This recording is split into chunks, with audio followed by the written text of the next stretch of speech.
Honorable Founder President, Dr. Ashok Chauhanji, who has joined us online and who has been driving the research and innovation in the whole Amity universe today.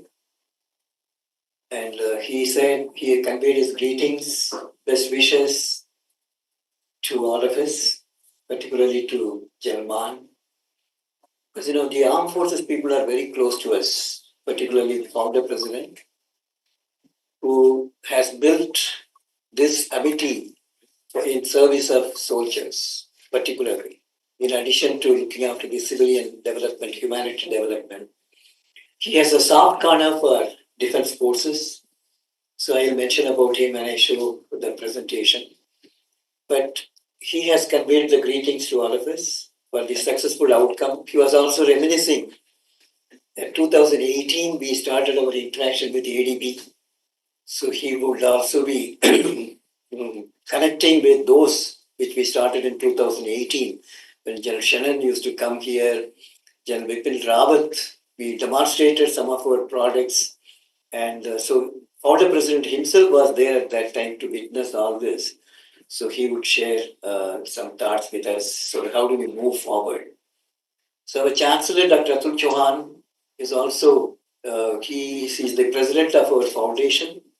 And he would also be listening to this program. And we take his guidance. He's the driving force as president, the prime mover for the whole organization. So they have all joined online. So we welcome you, Man, CS, Thank you, sir. Man, AVSM, AVSM, VSM, maybe that soon he will get PESM also. Thank you, sir. Yes, from my lips it is coming out. So Thank you, sir. Your blessings. yeah. Man has been an outstanding soldier. And also he has served armed forces for more than 3 decades. And he's an armored corps, the important person, the armored corps which deals with tank, weapon, equipment, all these areas. So he is from the armored corps. And he has also been in a very important directorate, which is Weapon and Equipment Directorate, which deals with including nuclear, biological, chemical defense technologies, NBC defense technologies. So, and he has been in counterinsurgency operations in Jammu and Kashmir. And he has also been in high altitude areas. He has been posted. And he has a very strong academic acumen. Because when I was interacting with him, he said he has done a course, academic course on data science. So data science is a very important area. So he is looking at data science. How do we use artificial intelligence, data analytics, and particularly for business development. So he has done a special course on that. So he's a very intelligent officer, dynamic, and he has also been moving around. 2022, he took over as the chief of this ADB and with the designation of Additional Director General of the Army Design Bureau, which is a young organization, but have done remarkably well. But during these 2 years, he has brought a new paradigm. General Man, he has brought a new paradigm. Now, more than 60 projects are undergoing in different institutions, including IITs, NITs, private universities. So he has come with a special hope that Amity will be able to contribute to their mission in Army Design Bureau. But when General Shannon came, and we did, in fact, some of the evaluation of the product. The Army trials were done on Dr. V.K. Jain's product of water. And then we developed drones. We demonstrated to them drones of different types. And sensor technologies we demonstrated. So there was a lot of interest at that time. So, but then we couldn't, it couldn't result in an outcome. So I hope your visit here will really translate into application. And then Amity will be a major contributor to Army Design Bureau levels. Because Amity has got tremendous strength, which has not been harnessed yet for the armed forces in a big way. I'll show you some of those activities which we do when I go through these slides. So we also have 3 distinguished officers from Army. So our salutations to all the serving officers, including all the 3 important officers who have come here, Colonel A.P. Singh, Colonel Mayank, and Colonel Saurabh Chatterjee. These are the people who support him in terms of the army commanders who are there in front. So General Man is guiding, mentoring, and then driving them, and they are delivering a lot of outcomes from their deliberations, which I had in briefly about half an hour. I could see that the dynamism which is exhibited by these three officers, and they will drive the interaction with Amity. And in fact, we are also requested for a army center here, like what they have established in IIT Kanpur, IIT Delhi, and also in Indian Institute of Science, Bangalore. So General Man has given some directions how we can do that. I want to listen from, let him say that. I don't want to just mention how we can go about establishing an army center here, putting one officer, army officer, who can come periodically and then who can be given an office so that he will drive the outcome with ADB. So that kind of center we are going to establish over here. And so that will be another outcome. And we would like to build a very strong technology partnership because Army Design Bureau deals with the self-reliance in critical defense technologies, what we can do from Amity. So we are going to display. So the scheme of our presentation would be that I'll make about 15 minutes presentation on Amity research and innovation strength available in all Amity universe, the whole of Amity universe, which Dr. Ashok Chauhan has created. And then we would also like to present very short 5 minutes presentation from some of our people. I'll just show you the, chalak dikhana hai. So I will show you some of the glimpses of our strength available, but then much more strength is available. So I just picked up a few to show it to you in this presentation because of the limitation of time.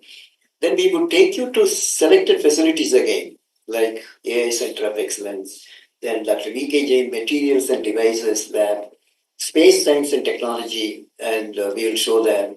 And we'll also show the incubator. So this is how we have structured.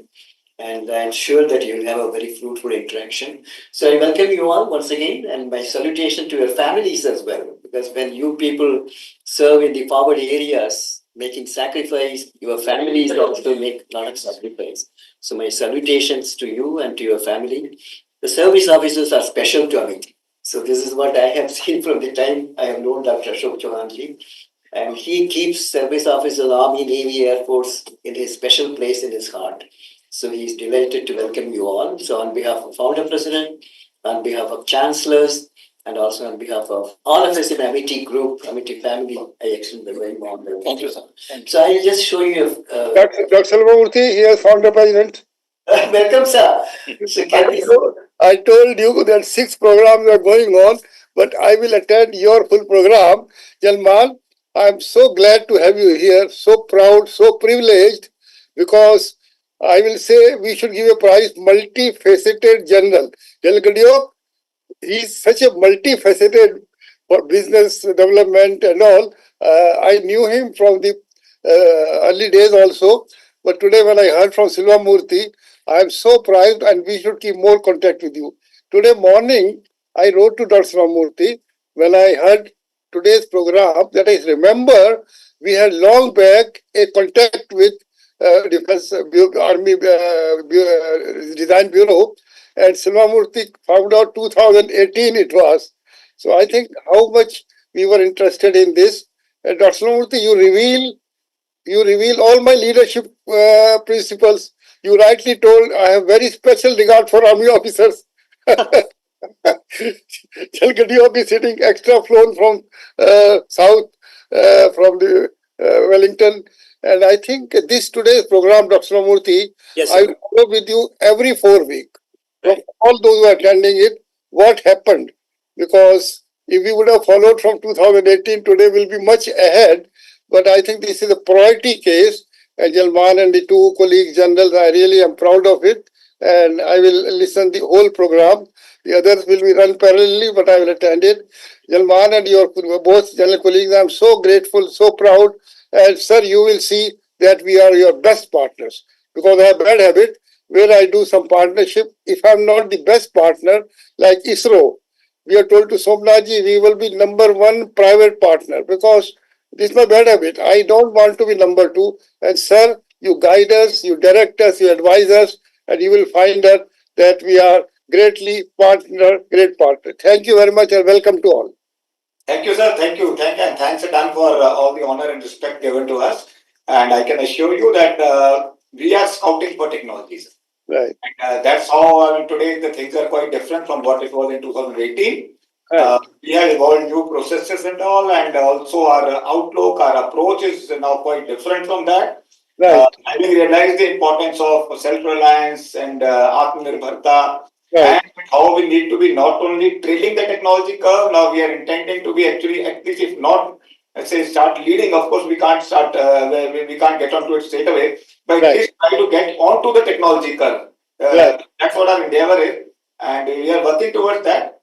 And I assure you that whatever we take forward from here, everything will be taken to a logical conclusion. We are not going to leave anything in between, just like that. Thank you, sir. So kind of. Thank you, sir. Thank you. Founder President, I'm so grateful. We are all very grateful to you that you could find time to be with us. And we will keep you, as you rightly said, 6 weekly report as well as follow-up will be done. You will get a report and the outcome in terms of what we are doing in technology as well as in the academics together. Thank you so much. You are invited the right stalwarts of all in this area. I see all my people, those who are relevant to that, all sitting here. I appreciate them and I also welcome them. Thank you very much. Thank you, Founder President. Now let me start with the presentation. See, Amity today is a universe. We have 12 universities in India, 18 campuses abroad, 28 schools, and we have 250,000 students in our campus. And we have 10,000 faculties, 5,000 PhD scholars, and we have 8 lakh alumni across the globe. So this is Amity universe. So that is why all academic institutions in Amity group is research and innovation driven. The curriculum design, method of delivery, pedagogy, everything is aimed towards nurturing the research, innovation, problem solving ability in our children. In addition to giving the knowledge, including spiritual knowledge, skills including soft skills, behavior, sanskars, values, resilience to face challenges in one's life. This is what we give in Amity education. So not just only degrees, but we give much more than the degrees. We develop the whole human being as future global citizens. This is the mandate Dr. Ashok Chauhan, the chancellors, and Dr. Mrs. Amita Chauhan has given for the whole Amity education group. The philosophy is something different, which is unique to Amity education group. So I welcome such a very distinguished delegation from the Army Design Bureau. And let's give a big clap to Stellman and very three distinguished officers who has accompanied him. And we like to build a very strong partnership, as Jalman has assured, that we will have a very close interaction and we will show outcome. Because here it is just the results matter, the results count, and the outcome. There is a mission, there's an outcome directorate who will monitor the progress in whatever we have decided to do together today and then subsequently. Over to you. Next. So Dr. Ashok Chauhan, he is PhD in chemical engineering because he himself is an innovator. In fact, he was the chief of an R&D in Germany. After MSc chemistry from Merit University, he went to Germany to do his doctorate on a German scholarship. Then he stayed for 28 years in Germany, and then he learned the best of the West, the work culture, ethos. So he is an embodiment of academic culture. Then the next thing is entrepreneurship and also ultimately a good human being, above all. So what he says, let us contribute in making India strong, aspire for a distinguished defense career. Because he holds defense officers and defense personnel special to his heart and including their families. So he envisioned India should become a knowledge superpower by 2030, which is happening now. Because today we are third in publication, ninth in patents, global innovation index, we are 39. And we are also becoming a hub of manufacturing, third position in startup. So whatever he mentioned this in 1996 when he went to a school. So that is happening now. So he is a visionary And I call him an unparalleled leader because I have worked with many leaders. So he is really something unique God has created. And then it's driven by now the organization is also driven by his sons and daughter and Mrs. Amita Chauhan. The whole family is dedicated to the education, research, innovation. The Chancellor, Dr. Atul Chauhan, he holds 2 degrees from UK. The first degree is the University College of London for engineering, then London School of Economics for management. So he is our chancellor and the president of the foundation. Then Dr. Asim Chauhan, he is a product of Wharton Business School in US. And he is the additional president of our foundation and also chancellor for a few of our Amity universities. So they're all keeping these institutions as a thought leader generating institutions. So these are our campuses. 12, we are in 12 states today, and these are independent universities established under the State Act. And they are not just deemed universities, they are private universities established under State Act. It goes to the Legislative Assembly and gets passed, and then the Act is passed to establish this. So we have 12 of them, but Dr. Chauhan has a dream and a vision that in next 10 years we should be there in all states, including union territories. These are some of the campuses. Out of the 18 campuses, I have picked up a few like Dubai, Mauritius, Singapore, London, USA, Romania, and we are in Tashkent, we are in Russia. So we have 18 campuses abroad. Again, founder has set a target that we should be 50 campuses, 50 campuses in the next about 10 years. So which is happening now. So in US, 175 acres of land as well as the built-in 11 buildings. You can see the building over there, the right corner quadrangle there. We have 11 of them like this, facing Atlantic Ocean. So we are developing Amity Global Research Hub. So in which, again, defense technology could be one vertical over there, sustainability, and also AI. So we are bringing disruptive technologies over there. So Amity Global Research Hub. Today, even though the university is 19 years young, because we became university in 2005, but our ranking, if you see the national NARF ranking is 32. And in fact, we touched 22 in the year 2022. But then many more IITs and other people came in. So we are today, our NARF ranking as on date is 32. In engineering, we are 30. Pharmacy, we are 22. Management, we are 29. But we have unique accreditation, not only rank A+, but then international accreditation from US, BASC. No other university will have a BASC accreditation, which is very unique for Amity University. Similarly, THE, Times Higher Education, has ranked in top 3% university globally. And we are in QS ranking in Asia in top 200. So like this, we have unique positions, which we will share with you. And we have QAA accreditation as well.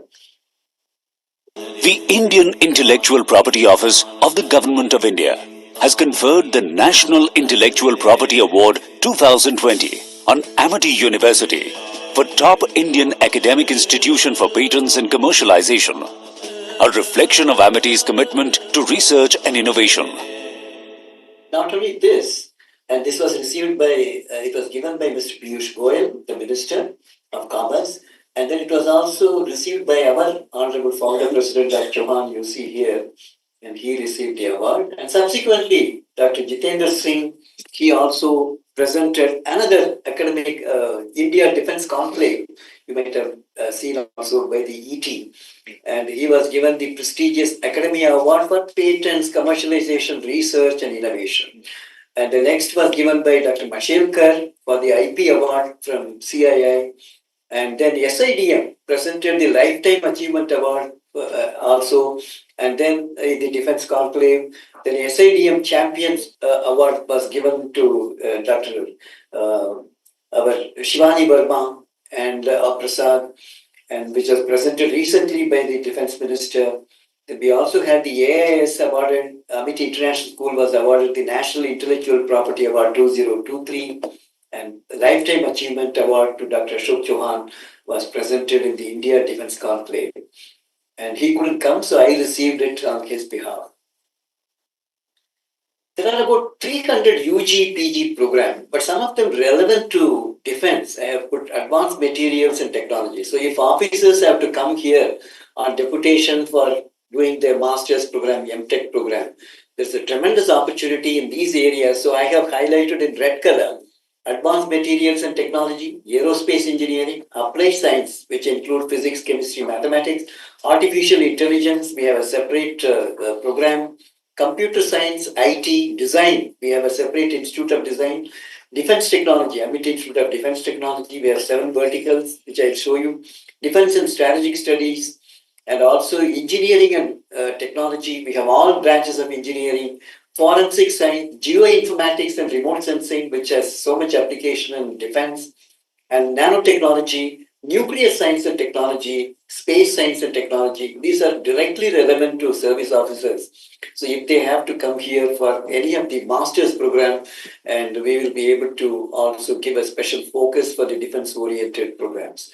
This is our achievements at glance. We have 45,000 research papers. Our H index today is 157. If you just scopus, if you look at this, our H index, which shows the citation and impact of our research, and Amity group is now 157, and 45,000 research papers published. And we have filed 2,233 patents, and out of which 403 are granted, and 30 technologies have been transferred to the industry. So not only we file patents, we publish papers, but we translate them into product technology processes and then give it to the services, as well as give it to the society. Then we also have the case studies, which are also about 5,000 case studies, 4,500 case studies. So this is our research and innovation strength. Well, how did we achieve this? We created all the processes which are required for the research ecosystem, like, for example, connecting with relevant stakeholders like armed forces, Army, Navy, Air Force. We have MOUs with them, we connect with them, and we have service officers serving here in Amity, like Lieutenant General, who is sitting just next to me. He is an example. So we have general officers, we have also equivalent brigadier and major general equivalent, and all those officers. I'll show you some of them. I'll give a glimpse of them. So then we connect with different universities, including IITs. We have 8 IITs have signed MOU with Amity University. IITs, like for example, IIT Guwahati, IIT Jodhpur, IIT Hyderabad. So we have signed MOU with these people. So we have a consortium. Asan Singh Shikarwar, who is sitting here, he looks after this as the coordinator of this Amity consortium with IITs. And now we are expanding the scope of collaboration. He will present what he is doing with IIT.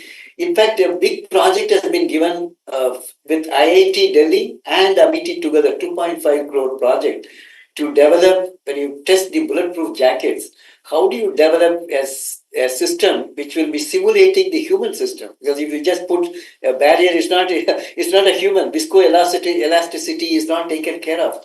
So a big project has been given, which is Amity University, Haryana, as well as IIT Delhi.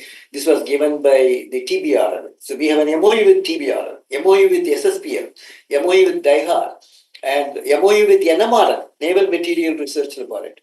So we have MOUs with IITs, we have MOU with the defense laboratories, DRDO labs, and also with the RTRAC and Navy and so on.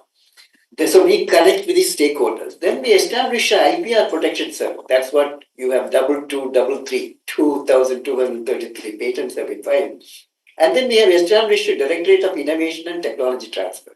How do you translate these scientific leads into a deliverable? So we have established a DITT, and also DST has given a big project on Technology Enabling Center, TEC. If the TRL level is 2 or 3, how do you bring it to 6 or 7? So we look at the gaps, what needs to be done, what kind of validation, certification has to be done. So we have a technology enabling center given by DST over here. Then Amity Center for Entrepreneurship Development. So we want our people to be entrepreneurs. So this is our research ecosystem. Then we brought senior people like Dr. V.K. Jain, Dr. P.V. Sharma, Dr. R.K. Kohli, Ajit Verma, so many people, senior people. Some of them are vice chancellor, Dr. A.K. Singh, Dr. Neeraj Sharma, Dr. Gopal Bhushan, Dr. All these people were brought, senior people, and then blended with youngsters who are Ramalinga Swami fellows, Ramanujam fellows. They are all re-entry fellowships after spending 10 years, 15 years abroad. With that experience in different field, we have brought them. So, like for example, energy storage. He is working on batteries. So we have a sodium-ion battery center established under the initiative of Chancellor Dr. Atul Chauhan. Similarly, now he is driving a hydrogen ion mission for the fuel.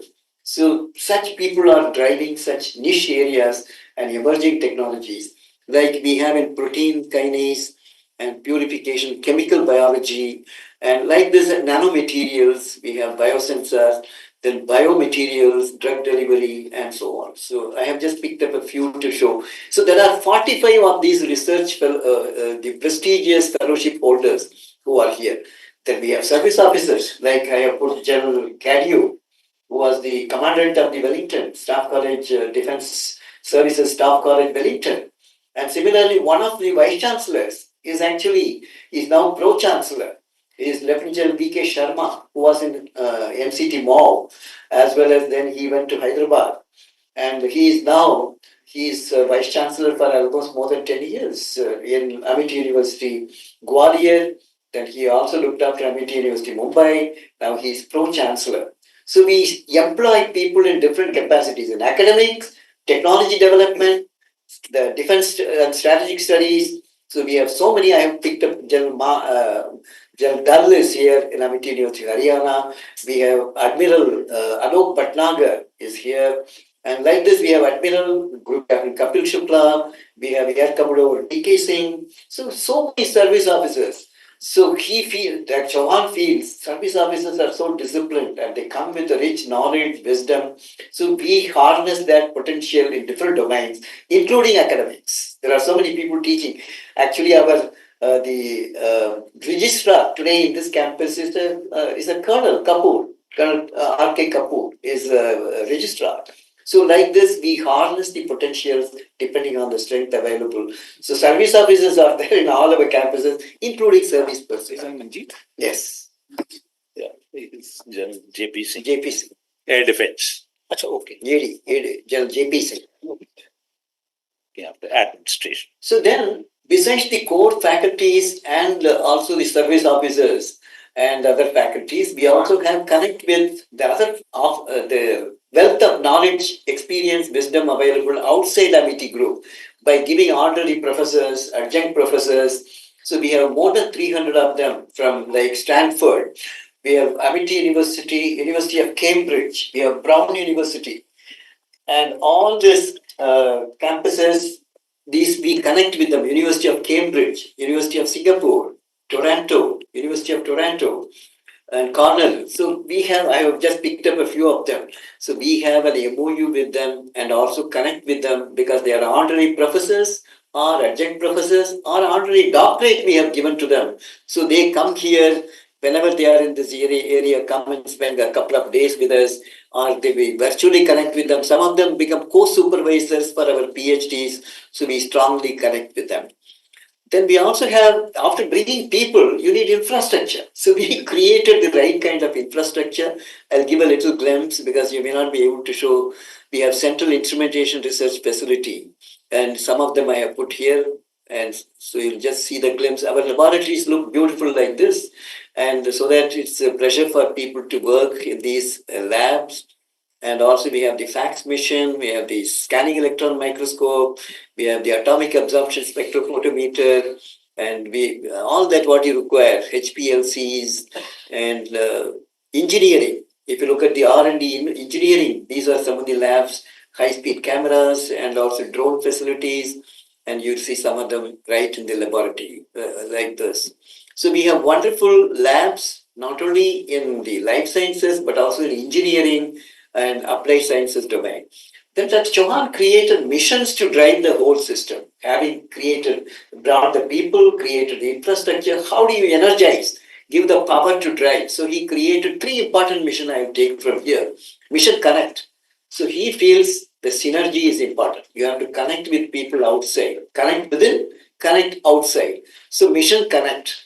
Then mission synergy, so that we enrich each other's capabilities. So mission synergy. Now we want to connect with ADB very strongly, even though we connected in 2018. But I see a great hope that this mature time, great opportune time when General Maan is there and the very distinguished officers are there, there will be an outcome. So mission outcome. This synergy will bring outcome, which is the most important thing for any endeavors. So I hope that this visit will lead to fruitful outcome. So these are the three missions, which is very close to Founder President's heart. And then this is the TEC, Technology Enabling Center. In this top floor, next floor, it is established. So it is to increase the technology readiness level. Then we established an incubator. You will see this incubator today, which has incubated more than 1,000 companies. And about 6,000 employment have been generated. IDEX, this is recognized by IDEX. So we can carry, and there are a few people who are from IDEX incubators who are incubating their technology there. You will visit them and you will meet them as well. So we have taken equities in some of these companies, 15 to 20% equities. But then the next target is we should have in 1,000 companies about 15 to 20 equities, 20% equity. Then these are some of the incubators who have passed out and who are doing extremely well. And we have Amity Venture Capital. We have put around venture capital. If you have a brilliant idea, then either our students or even faculties like Shivani Verma. She is professor as well as she is the director of a company simultaneously. You don't have to apply for a sabbatical or go on leave and then do that. We have allowed, Dr. Chauhan has allowed, you can be parallelly be a faculty and also director of a company. And these are some of the incubators who are doing well. Then we brought industry to our campus, not just only connected, like Tata, 30,000 square feet. You can see that Amity Institute of Technology, where automobile, aerospace engineering, robotic manufacturing, they have put a big facility. These are all put by them. They have invested heavily. 8 of their engineers are here to support this and groom our students and pick up the best people to Tata Motors and other domains, aerospace. So they have we have brought industry to our campus, not just only connected with them, but we have FICCI, KPMG, ASSOCHAM, RICS, and School of Logistics from CII, Quanser, Canadian company on control theory. They have put a center here. So we have connected with industry and we have brought industry, but we want to increase this number. Then we have MOUs, very important MOU, which is very rare. A government department signing MOU with a private university. We created that history 10 years ago when I joined here. Then first thing was ICMR MOU was signed by Katoch. He was the Director General at that time, and by Dr. Asim Chauhan, the Chancellor. So both of them signed at Jodhpur, DMRC Jodhpur. And this is now working very well. And the ICAR, CSIR, Dr. Kalai Selvi, and I co-chair a meeting with her for CSIR collaborations. We have a steering committee, joint steering committee with CSIR secretary and myself co-chairing the steering committee. Then the Directorate of Naval Training, the present chief, when he was COP, he signed that MOU here on the Naval Training Command. And this is on the naval training. Then RTRAC, when General Raj Shukla was here, and he came here, and then we signed an MOU with RTRAC. So we have everything, National Maritime Foundation, St. George, CLAWS, CAPS, USI. So we have all wherewithal, and then including industry, Bharat Forge, Elcom Innovation Private Limited, we have MOUs with them. Now we are signing with Ashok Saxena, who came here, and we will be signing MOU with him. So we have MOUs with services, we have MOUs with the industry. So these are all required. MOUs with DRDO, MOUs with the DIAT. We have formal MOU with DIAT. Then we also have MOUs with abroad, and these MOUs are active. Not that only as a paper it remains. And we would like to also energize our RTRAC as well. So this is the MOU signing with the chief, the COP at that time, chief of personnel, now the chief of Navy, naval staff, and the MOU signing with RTRAC, General Raj Shukla and General Gadiok, exchanging this. And also Baba Kalyani himself came and then we signed the MOU with Bharat Forge. So we have a lot of activities happening in Amity. Now with ADB, Amity Association, as founder president mentioned, it started in 2018 and we submitted 11 proposals. If you see that, identification of friend and foe system for armored fighting vehicle, your domain, armored core. 48 we will give the copies of these. 48 penetration radar, technical integration with night vision, and he has submitted SDR in mobile ad hoc manner, and then software-based encryption, installation of IRNS's NAVIC-based GPS system, surveillance of passes through mini UAVs and also what's the helicate, mini aerostats, and also the development of drone UAV countermeasures technology, hostile fire detection system and positioning system, geo referencing of inputs from UAVs and electro-optic devices, and precision drones and higher payloads for delivery stores. We demonstrated, I think, up to 10 kg. Yes. They wanted 25 kg and 50 kg. So we will develop it. And multiple target tracking. So these are the 11 proposals which we discussed intensely. And then this was submitted to you and we'll give a copies. Now, 5 are pending with you. Actually, we have submitted very recently in 2023. 5 of them, like PDS2, AI-based integrated surveillance detection and alarm system. So we have submitted. And PDS19, end-to-end encryption solution. PDS2A, AI-based intrusion detection and target acquisition. PDS54, integrated passive drone detection system. PDS82, which is fuel quantity measuring and quality control device. This is one of the challenges which were. So we have submitted currently, recently about a year ago, and this is also with the ADB compendium of 2023 we have responded. So I would request also to kindly, if they can consider, and we can come and give presentation, detailed presentation from our scientists.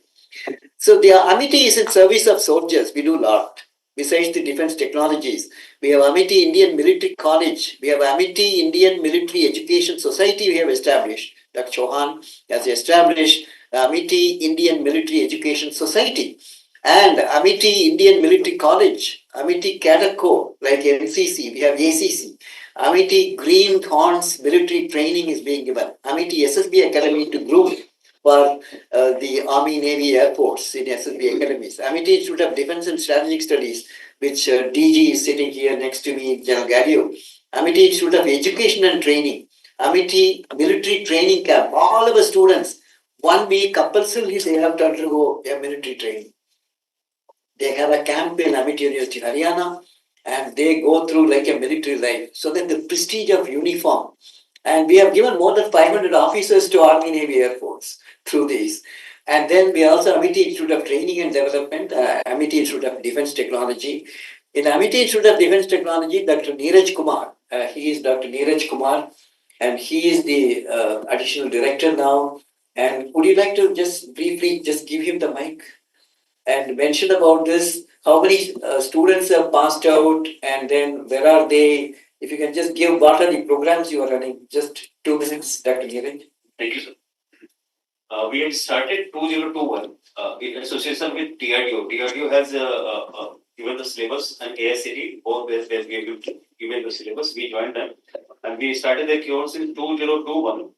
2 batches have been passed so far. And we are giving specialization in 7 of the verticals. One is AI and cybersecurity, combat vehicle, naval technology, aerospace, communication and sensor, directed energy, and high energy materials. So these are the 7 specializations we are giving them. And 2 batches have passed out, and they have been accepted by the industry. I'm very proud to say that 14 of these students, they are working with Bharat Forge in different capacity. 6 of them in a year they are promoted to assistant manager also. They are working in R&D, they are working in quality production also. Apart from Bharat Forge, we have R&D and Paras Defense, and there are a number of other industries, the partner in the defense industries. And the course is divided into 3 categories. One is fundamental, that is taken care by the R faculties. Second is R&D, that is taken care by the DRDO scientists, whether superannuated or they're working. And the third application part, we are inviting the visiting faculty from the armed forces. Tank, how the tank the application is there, we cannot teach them. So they are the best person to teach them. So they have divided the course accordingly. And apart from that, we have also given PhD and integrated BTech and MTech in defense technology. This is all about any related questions that we are happy to answer. This visiting faculties are coming from where? The army, you are in contact with whom? From where are you getting those? Sir, Army, one is Rear Admiral Sanjeev Verma. Okay. He is retired and he is right now Okay. working as a consultant to So L&T. these are basically all retired. Sir, defense personnel are mostly retired. Okay. DRDO scientists, they're working or superannuated, we are fetching the one. Okay. Thank you, sir. Yeah. Then we also have, these are the places, some glimpses of the activities which I thought I will, that Satish Reddy, General Raj Shukla, and they all have come here, addressed our students, and also the DGTM, Dr. H.P. Srivastava, and our founder president, the Defense Conclave. These are the students who have gone to Kalyani Strategic Systems Limited, Pune. All these students who passed out from MTech Defense Technology, they are highly placed. They are doing a great job in this Bharat Forge. And then we also have Mahindra, then Paras, and L&T, SLOS, and so Short Services Commission people also are there, like Arjun. And so these are the people who have been placed in different positions. These are some more, and PhD program and in IIT overseas, these people have gone. So they're all doing extremely well, these students. Then we also established a NBC Defense when founder president visited Amity University, Gwalior. So he said, in Gwalior, we have a DRD lab.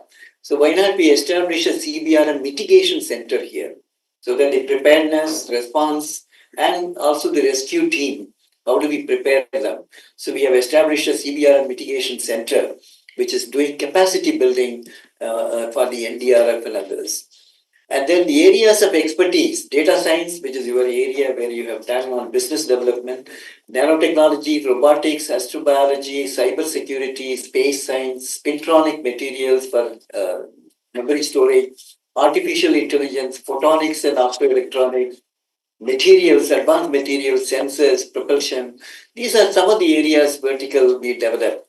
And Shivani Verma will discuss about this. So I'm not going to deal with this. She will mention, but I want to only mention here, Dare to Dream, when the scheme was announced. So she was the one who got the first prize, gold medal. And Shivani, she is Dr. Shivani Verma. And let's give a big clap to her. And she got the number one position. And then that Satish Reddy gave a big project. He said, why don't you have a startup? So then Dr. Ashok Chauhan allowed her to be a director of a company and supported. From Amity, we supported this company also. And she will mention about what's the product she has already developed. And DRDO is so happy. 1 crore was given as the first the project, because at that time that was the limit for the TDF project. So she got a TDF project subsequently. Then we also established a $1.2 million investment on the nuclear, a state-of-the-art nuclear security lab. This is to secure the assets, nuclear assets in civilian sector. Dr. Alpana Goyal, would you like to mention about this little bit, about this? And then you will see that lab. Yeah, so we have established a nuclear security lab, where we can do the nuclear security as well as other safety or CBRN, RN we are catering. And this lab is established in the support of the Texas A&M University under the funding of DETRA, Defense Threat Reduction Agency, and where we can do a lot of experiment of the nuclear. We have all type of the detector. Even we have done the training program to NDRF, where we have hands-on detector, and they can do the field exercise, building search, and other search which is required for them. So that is a training center basically. We are using all type of the detector for teaching and training. Okay. So welcome you to see that lab. Yeah, sure. Thank you. Thank you. Because now we are expanding this to CBRN as well. So besides nuclear, so slowly we are getting into chemical, biological, radiological as well. This is the nuclear security lab, the equipments, facilities which we have created. You will see them. Some of them are handheld, some of them are standalone, stand-up system, including alpha, beta, gamma, and neutron detection facility. Then some of the innovations, like this is the AI center, which again you will visit, 10 petaflop in the first phase, but being upgraded to 60 petaflop. And Dr. M.K. Datta heads this, and we are looking at defense application. We will show you some of the projects which Dr. Shivani also is doing on the for space as well as defense. So I'm not elaborating on this. Then we also have PCB prototyping facility, which we have developed 3D printing, because normally you have mechanical grooving or photolithography, but we have done it as a 3D printing, which is easy to make rapidly without face mask, maskless, direct printing using for the PCBs prototyping. Then for the solar energy, Dr. V.K. Jain has developed the facility, and this can increase the efficiency. So Dr. V.K. Jain, he is from Solid State Physics Laboratory of DRDO. So he was associate director. So after superannuation, Dr. V.K. Jain has joined here, and he is the director of a big institute on materials and devices over here.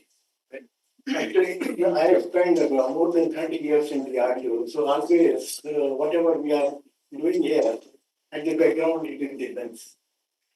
With the training there in the defense, I got one idea that if we want to make a product, we should have a multi-discipline department. So here we have generated about 10 years back, more than that, we have made a multi-discipline department where we are equipped from physics, chemistry, biology, signal processing, because otherwise signal processing is not there, no product is there. So with the idea, because in DRDO, I was the man with Dr. Atre. There is a time to introduce some technology in the country. So with this idea, here we have made a department of physics. So we are working right from materials to product. So we have made during a visit, we'll show the many product. Like one product, someone they told at the time of DRDO that when our soldiers are going at a high altitude, we have a problem of carrying the water bottle. So why can't we make a device which we can keep in our pocket and purify the water? We have developed this device. We got our awards from this device from Royal Academy London, from Power of Ideas, even from Army. It was selected among 5 items. It is a very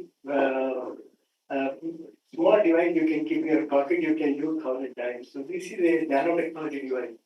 Based on that, we have many sensors area we have started, energy, water, and many other areas. We will show in our lab that we are working for provide some comfort at the high altitude, because we need this cooling.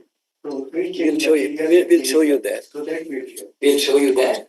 So this water technology which he is mentioning, we took pebbles, etched them to give greater porosity, impregnated the silver nanoparticles into the pores, put them in a container, and then you keep dipping like what you make for tea bag, tea sachet.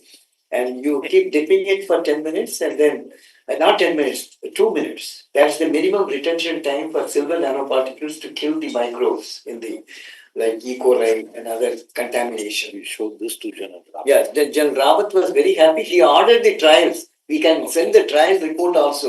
Yeah, Trial report, which has been done by the Western Command. And so they all accepted this. So that also pleased. But then what after that? Sugar sector. But After then what that, he ended. After that, Nothing happened.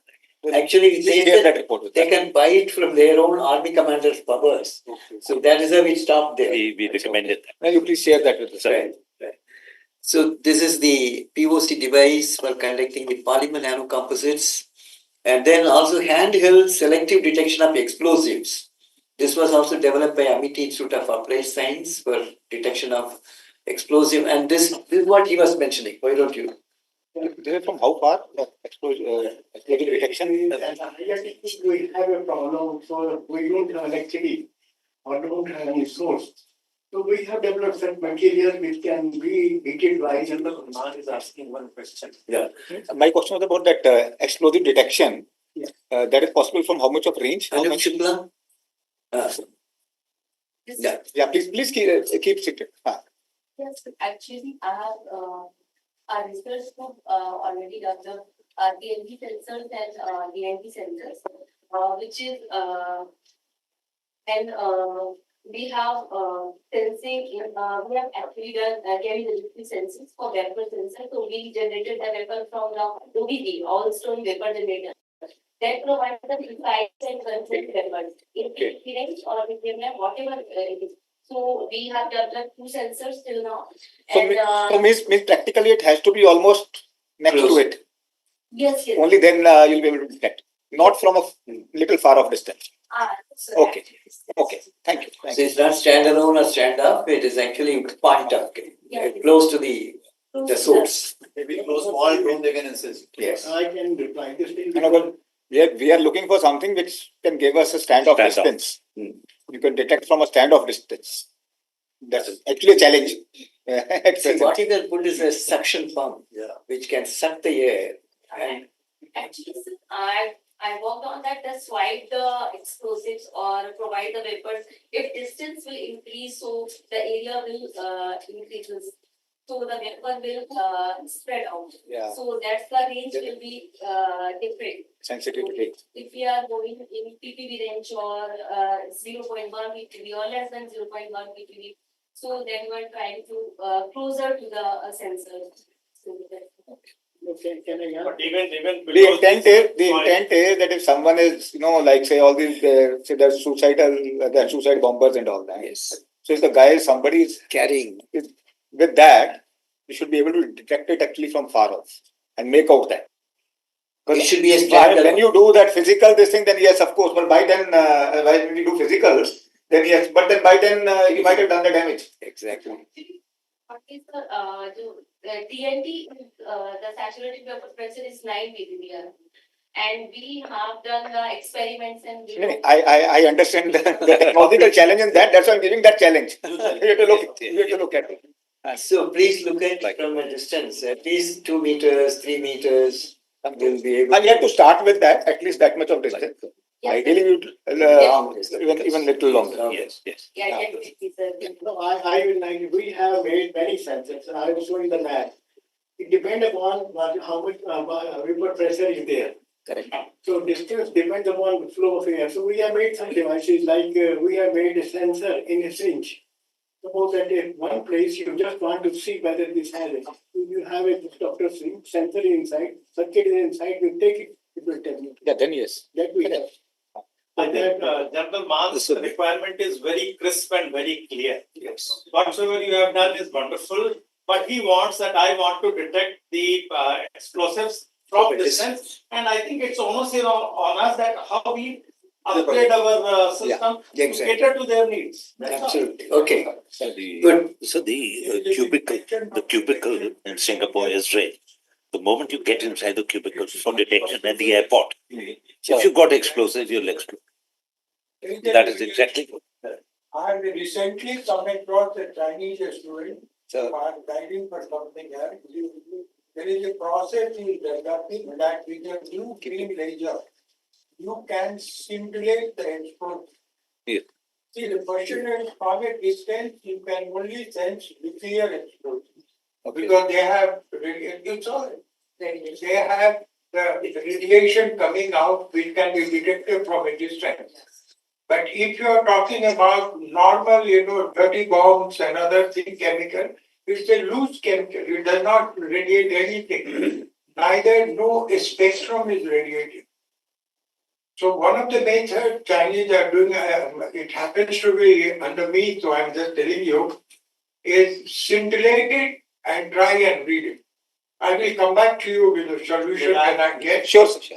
So another solution is, which I think I should not say, I worked it around 8 years back with some Americans.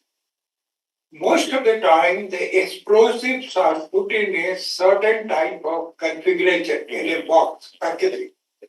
So that time we had developed that Mexicans carrying the explosive inside are our friendly neighborhood type of people.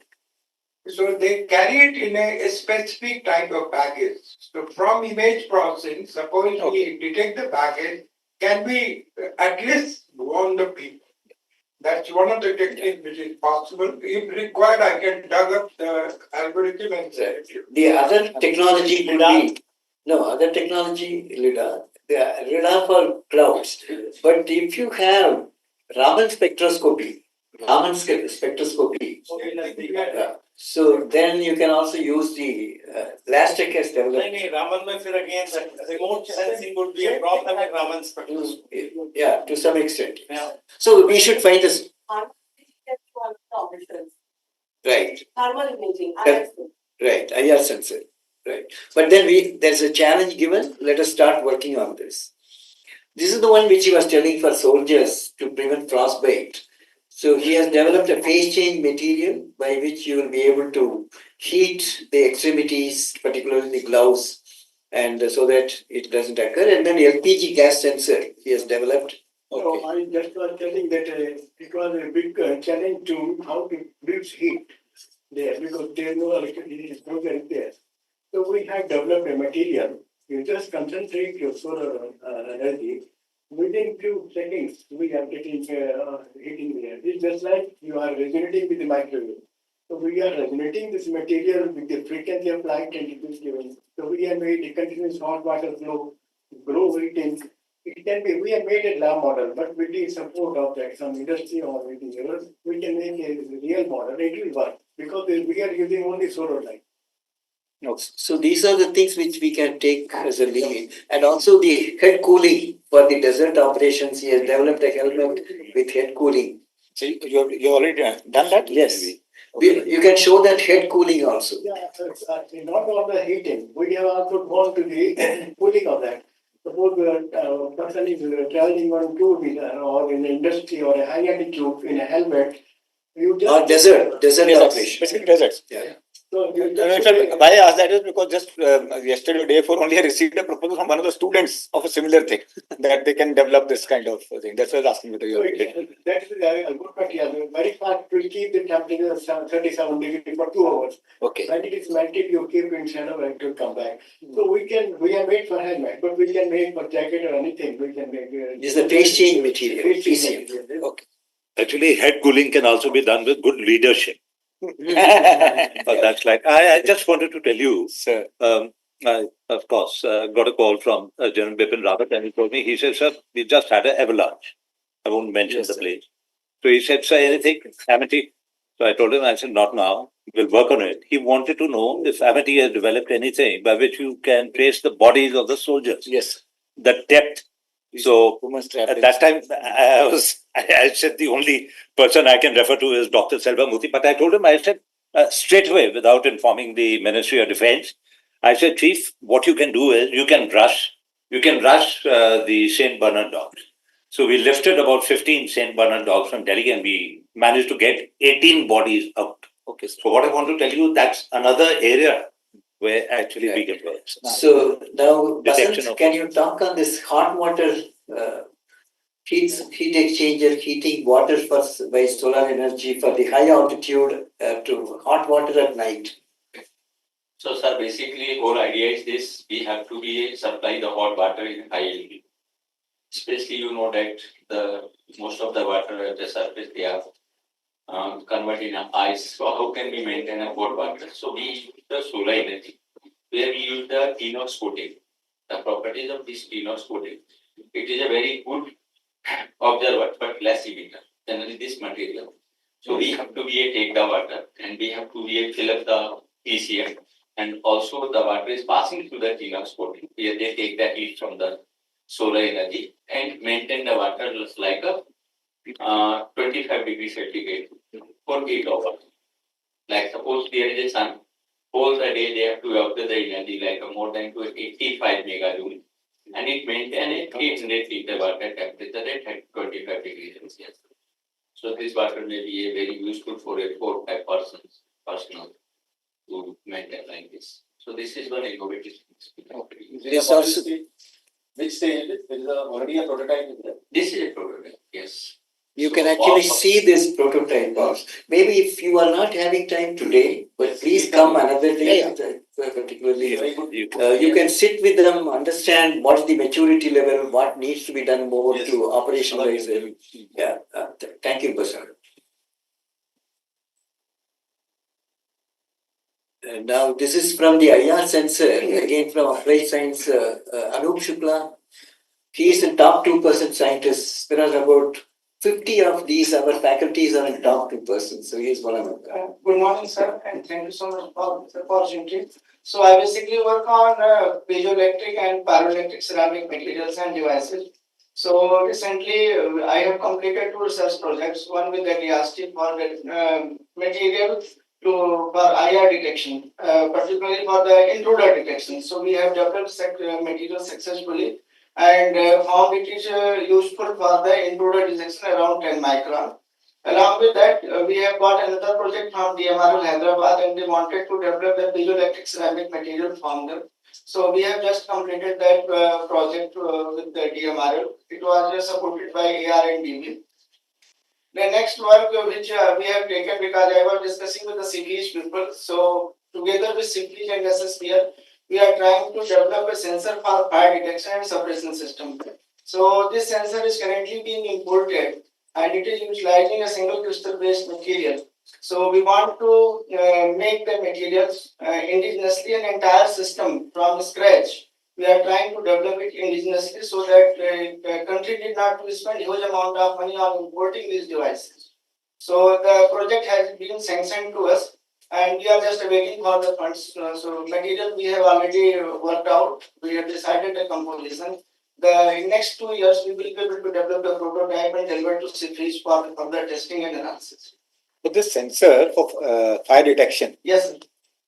what will be in how many that say nanoseconds will it be able to detect? It Or will be microseconds, sorry, microseconds, Yeah. not in nanoseconds. So we have not actually tested that, but few microseconds. Okay. Once it in the packaged form. Yeah, why I'm asking that is because we have recently already installed in our tanks this integrated fire detection and suppression systems, which has been developed by Bell Code Dwara. So you may like to interact with them as to what is the, already that capability which is already there. Thanks. So that then you're able to get maybe even something better than that, or you can then you will get to know at least what is there already in that, from that perspective. Thanks. Good. They are also doing a International Atomic Energy Agency project, IEA. Now we move on to the next one. This is the wastewater electricity generation. See, because in formal areas, if you are able to, without giving signature, because if you put a heating system or you will give a signature to the enemy. So they have developed a system which is from wastewater electricity generation. Deccan Waters have taken this technology, but then here again ADB can look at this. He has lit one complete room just by wastewater. You can actually see that how he has developed. Over to you. Actually, the idea was there that in wastewater we have every type of ions. Only the problem was designing a electrode. So we have designed a special electrode. We just did 2 electrodes, one aluminum and another is our nanomaterial. In one beaker, we are getting about 200 milliampere current, 1 volt. So just put in series. The beauty, we are getting a very good voltage from water. Another advantage, when we are using this electricity, water is automatically clean because electrolysis is taking place. So this is the unique process in the whole world where we are not giving any material, any power from outside, but from wastewater we are getting this electricity, cleaning water. So now we are also producing a very cheap hydrogen with this, because the same electricity we are using to generate hydrogen from the water. This could be one area where Army can look at it in the forward areas. And So let's say what's the conversion rate, or say from how much of water, how much of electricity, over how much period of time? That depends upon 2-3 factors. Water is as dirty as well, we get more power, definitely. And it depends upon the surface area of the electrode. Voltage is fixed, just like solar voltage, any 1 volt. in one electrode system. So currently, even we have taken a bigger size of electrode, we are getting 500 milliampere of current in one cell only. So we have to put series and pattern.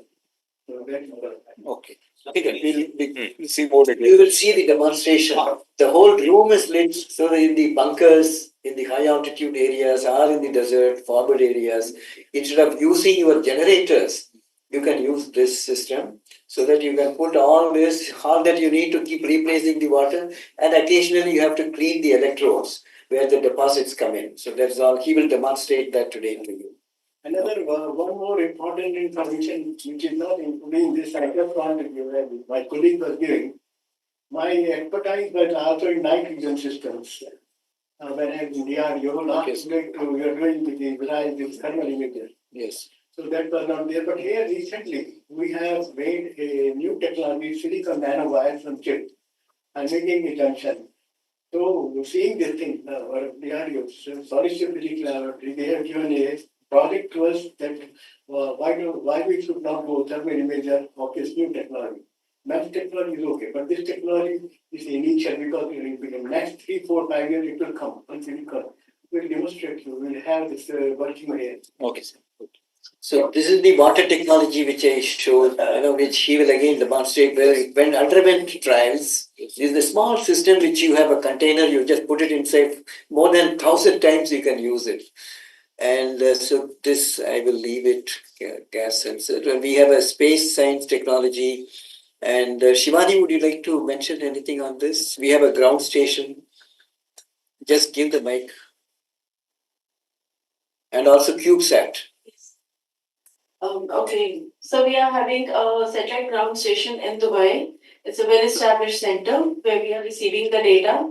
And then we are going to launch Amity 3U CubeSat early next year, sir. It's a 3U CubeSat and it would be having an optical camera as a payload and a gamma radiation detector, which Alpana ma'am is giving us. So we are working on it, sir. And the first biological payload to space is going from Amity University. We are putting a callus of a plant, vegetable plant. How does it grow in space as compared to a control which is kept here? So these are some of the students' projects which are being done. And this is the surveillance drone system. So would you, Prasad, would you like to mention about this? Surveillance drone system.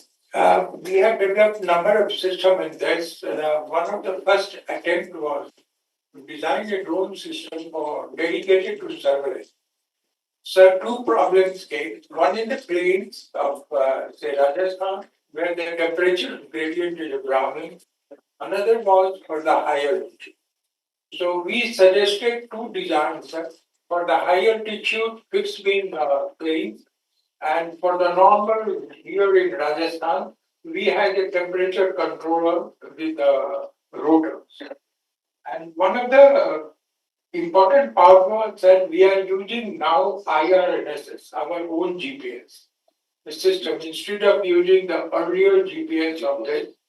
And that's a couple of things which are important in this. Then we also made our own 3D printer.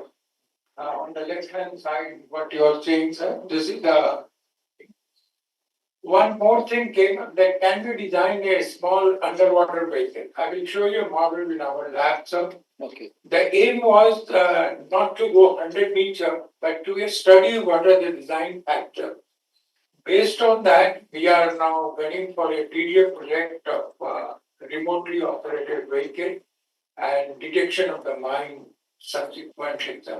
And these are a couple of frames of this thing, UAV.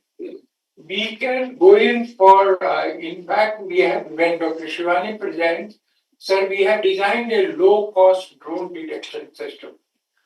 The main emphasis of design and putting the thoughts across was, sir, if you give it to a junior officer, even if it goes bad, it's not a very expensive item. Okay. And its range is around 2 kilometers to 2.5 kilometers, using acoustic and a small camera and a very small radar made on IC chips. Okay. And we have got the model in our Okay, so lab. we'll be seeing that?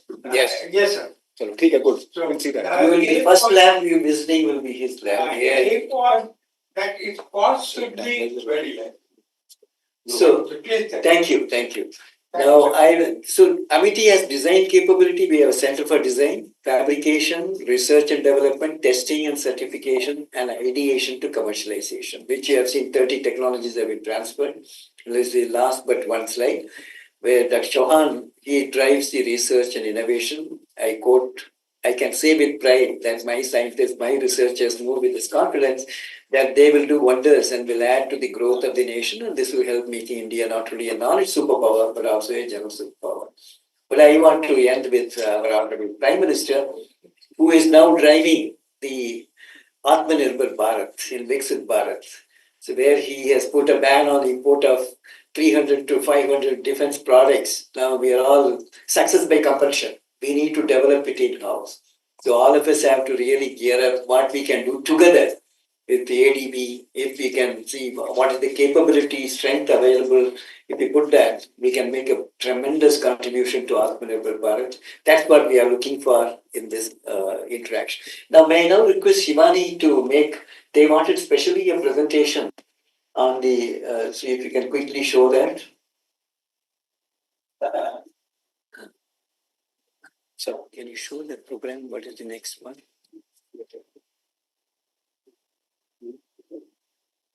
And just bring the essence because they are going to visit your lab. So just only 5 minutes, just show the, don't go into the very detail. They can discuss it when they visit. I would request as much time as possible. Then again come back because we have a lot of things to show us here. You have seen. I'll be grateful. If you can adjust your other engagements.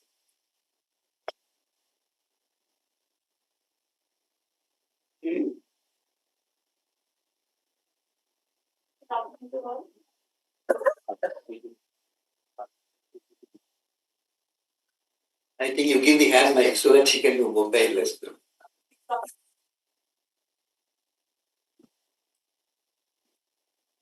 Thankful to General Mansa for giving us this opportunity to present our research work. And sir, it's an absolute honor having you and Colonel Mayan, Colonel K. Singh, Colonel Chatterjee here. Thank you so much. So I'm going to present some of the research work that we are doing in Amity Institute of Space Science and Technology. Our endeavor is to use artificial intelligence and develop systems which are useful for space, defense, and society. I've organized my presentation into 3 sections. I'll be starting with our TDF DRDO project, that is our water column. In the next section, I'll be discussing our work on image analysis and then some other work which we have done in our lab. So starting with Divya Drishti, before starting, I would like to discuss what is the motivation. So that was 2018 Gauri Lankesh murder case where the defense people had to resort to gate analysis to catch hold of the prime suspect. Also, the infamous incident of Red Fort in 2021, where most of the miscreants were having their faces covered. So that motivated us to come up with some system where we could recognize a criminal not just by face parameters, but by taking into consideration other parameters as well. So we included other parameters like gait, that is how a person walks, skeletal parameters that a person cannot hide even if he wants to, and very unique concept of movement parameters that has not been used anywhere till date. So we are clubbing these 3 parameters along with occluded face parameters, and we submitted a proposal to DRDO which was awarded by Honorable Raksha Mantri ji. So this is our Divya Drishti concept where we are combining these 3 parameters, and this systems work in collaboration with the existing classical techniques. We need not let go of the classical systems.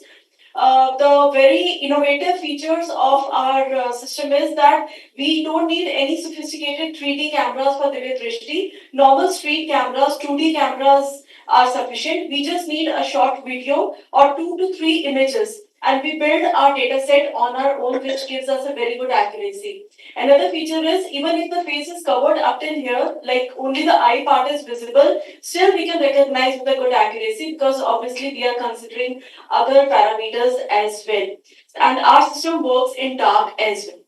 as well. That is another feature. These are some of the accuracy parameters we are getting. Some of the results for our system. We have tested it on Indian dresses, burqa, long dresses, sari, and faces covered, because after COVID, the convicts are lawfully covering their faces. So we had tested all the cases. Some of the exhibitions, so it was well received by three services, by industry, by government organizations. And a user base, defense paramilitary forces can use it in a very good manner for surveillance purposes. It can also be used for civil society. I'll be discussing the cases, plus for Gaganauts as well. So we are developing health monitoring system for Gaganauts, where we are proposing the use of one of modules of our Divya Drishti. So these are the future prospects of Divya Drishti, which can be very useful for defense. First is Divya Netra. So it is a very unique product, instant training and instant recognition system. I'll be explaining one example which will make its use very clear. Suppose we are having a kind of procession, and if the defense personnel wants to track some miscreant in the crowd, all he wants is a photograph on the mobile phone. From the mobile phone, Divya Netra will capture all the required data. The live video of the procession can be given to Divya Netra system, and the miscreant can be tracked, located with a very good accuracy. So that is instant training and instant recognition feature of Divya Netra. Next, we have also developed and modified this system for assessing the march past of Agniveer. That was a problem given to us by one of the service officers. We have also included age-induced features. Suppose a person commits a crime at 25 years of age. After 20 years, if he has settled in Dubai, still we can recognize him, because that Divya Drishti will be having the data set which is developed in the for the previous years as well. These are for defense. Dr. Gopal gives an idea, sir. So what we thought that it's a must, because today you are taking my photograph. Correct. After 20 years, I will take it back. So we are working on that. We are now 10 years. I'm giving you, sir. Maybe another.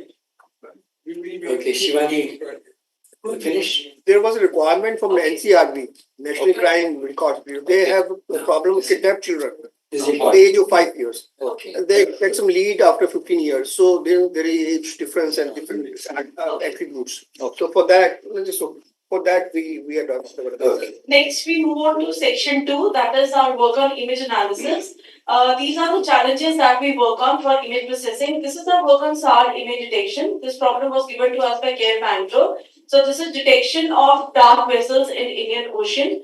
This is another SAR image processing where we can find the change between two temporal photographs. So this can be used for border areas as well. This is our work on optical images, where we have detected the aircrafts with good accuracy. Again, on optical images, detection and classification of ships with good accuracy. This is where if you are having a very low resolution image, how to convert it into a high resolution image so that we can get more details. This we have worked on Kutch region of Gujarat, on Leh area, Uttar Pradesh. This is again change detection if you are given high resolution images. But even for low resolution images, we can find out the change detection. This is for Noida. If we want to have forest fire detection, we can do that with SAR image analysis. That has been done. Anomaly detection, this is mainly done for monitoring the spacecraft health or aircraft health, or health monitoring of air crew. LiDAR image processing, this problem was again given to us by Air Force personnel for finding the safe landing zone on the runway. We have also worked on fusion of hyperspectral and LiDAR images because it gives you a more certainty. Same for a fusion of optical and SAR images. So some features which are not visible in optical or SAR, they are visible when we fuse the images. Moving on to section 3, like I said, so we are developing AMISAT, that is a 3U CubeSat. So we are also working on swarm of CubeSats concept. So this dot is representing the Amity University Noida, and we have developed a swarm of 3 CubeSats which is giving you a 24-hour surveillance. We have worked out what should be the inclination angle, what should be the orbital period. So these are the 3 orbits. Next. So actually, keep looking at different. sir, just take a second. This problem is still under working.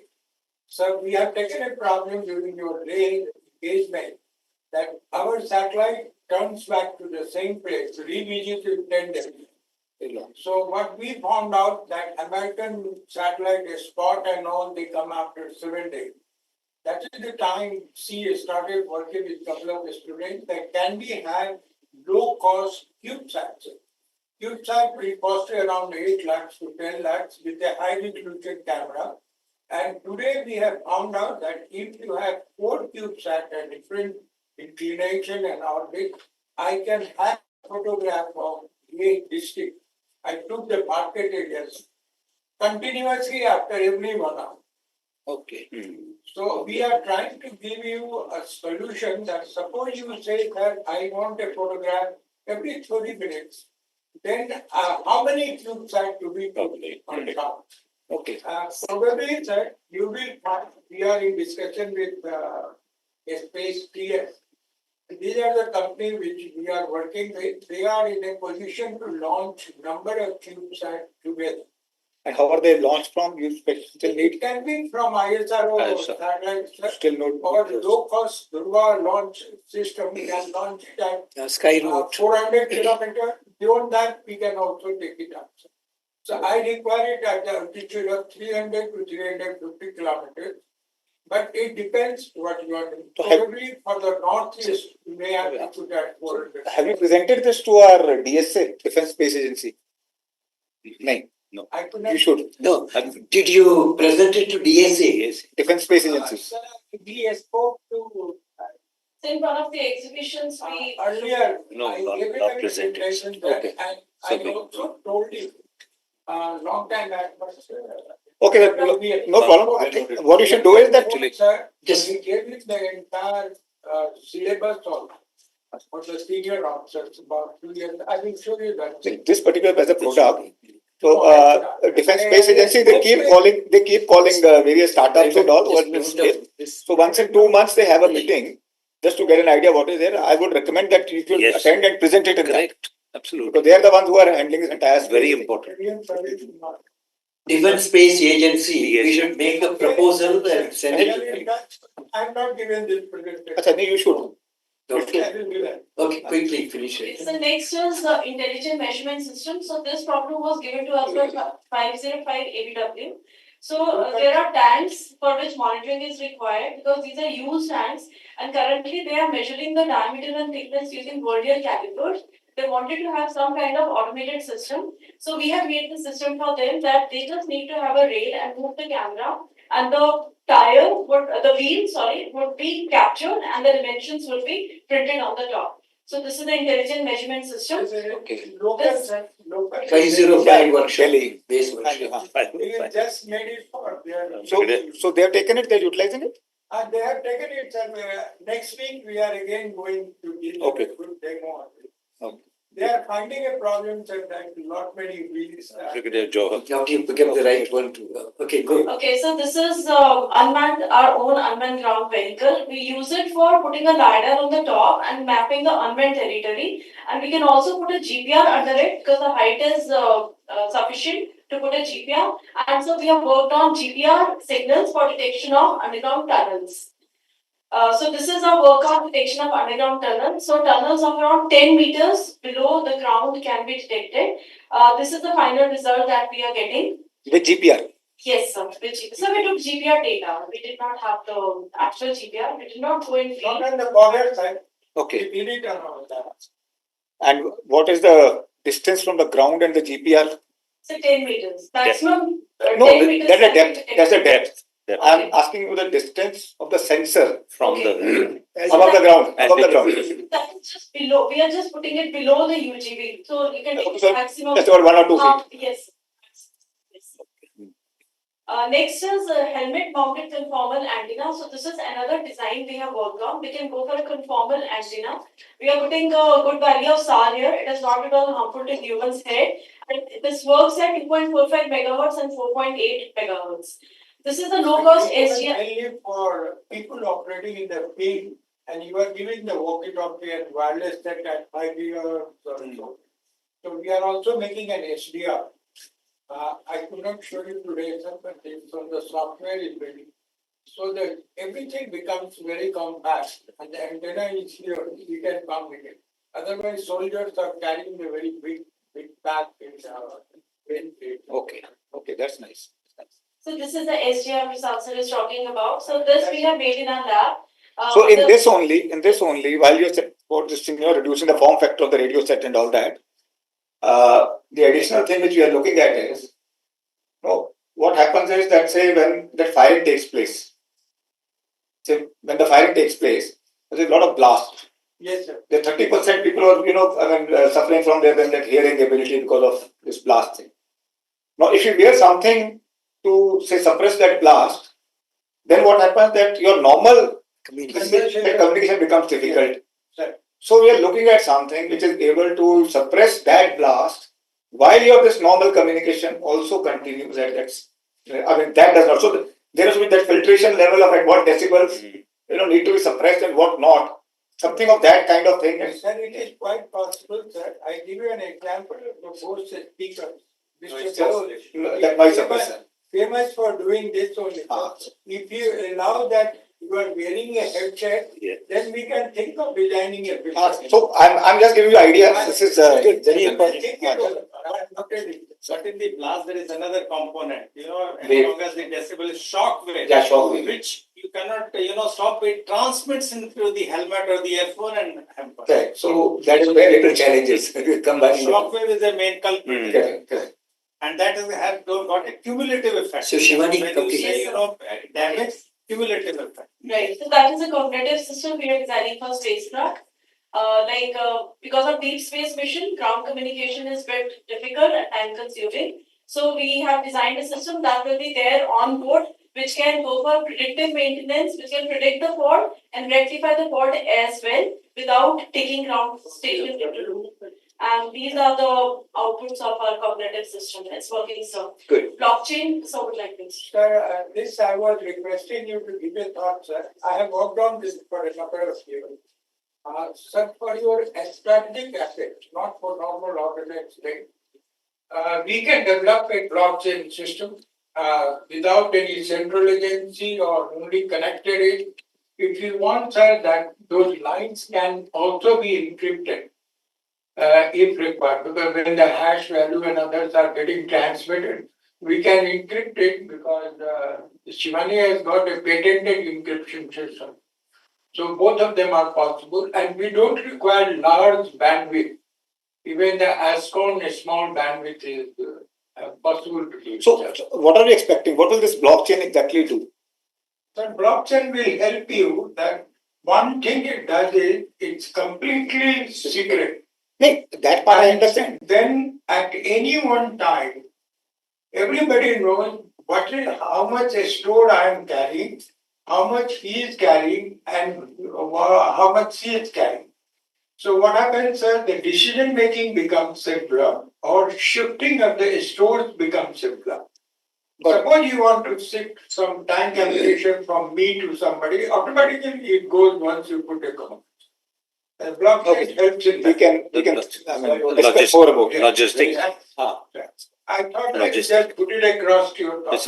In fact, Basically decentralizing of information. Yes. Permit, sir, not for armored tank. Now I am thinking of it. Can we design a drone protection system based on electronic warfare? Why, sir? If you take a BMP and tank, normally tank, they don't have any protection with the loitering ammunition and all. So you please see the latest challenge launched, Aditi and Disk 12, just 4 days back. Okay. Where we are looking at a sort of a dome. Say sort of that umbrella. Dome. So that within that 2.5, 3 kilometers, anything coming in is automatically getting jammed. In that kind of. There will be a problem, sir, because in a combat area, you have large number of radio transmission. And because I designed the frame system, so I know how the time. So that's the latest problem we have given, the challenge we have given. So maybe you can look at that. This is the one. No, this is different. This is latest One of our officer who did The latest is talking about the we have given him the design of jammer rifle, range of 1.2 kilometers. So, it's a circuit made by us. I will talk to him with posted in some document or something. So I will try and send you. So maybe even we can come there and discuss with Yeah, very you much. specific after your, which are the one of your interest, then we can come. We'll have to do Okay, that. thank you. Thanks.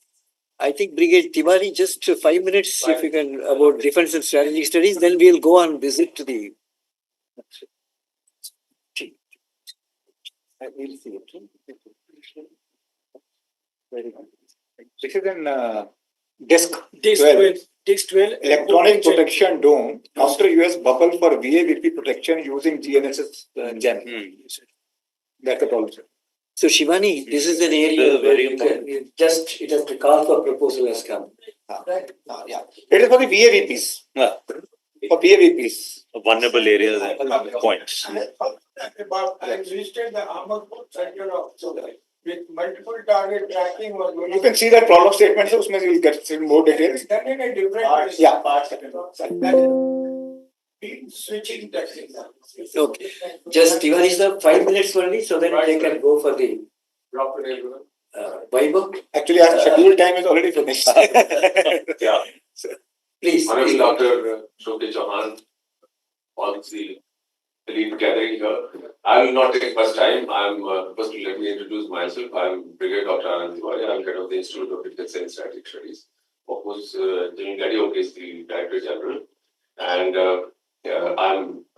I'm just going to introduce to you that what kind of institute we are heading. Give a perspective to you that today's geopolitics is function of primarily three things. One is the geography. When we talk geography, it is the spatial value human being assigned to any space.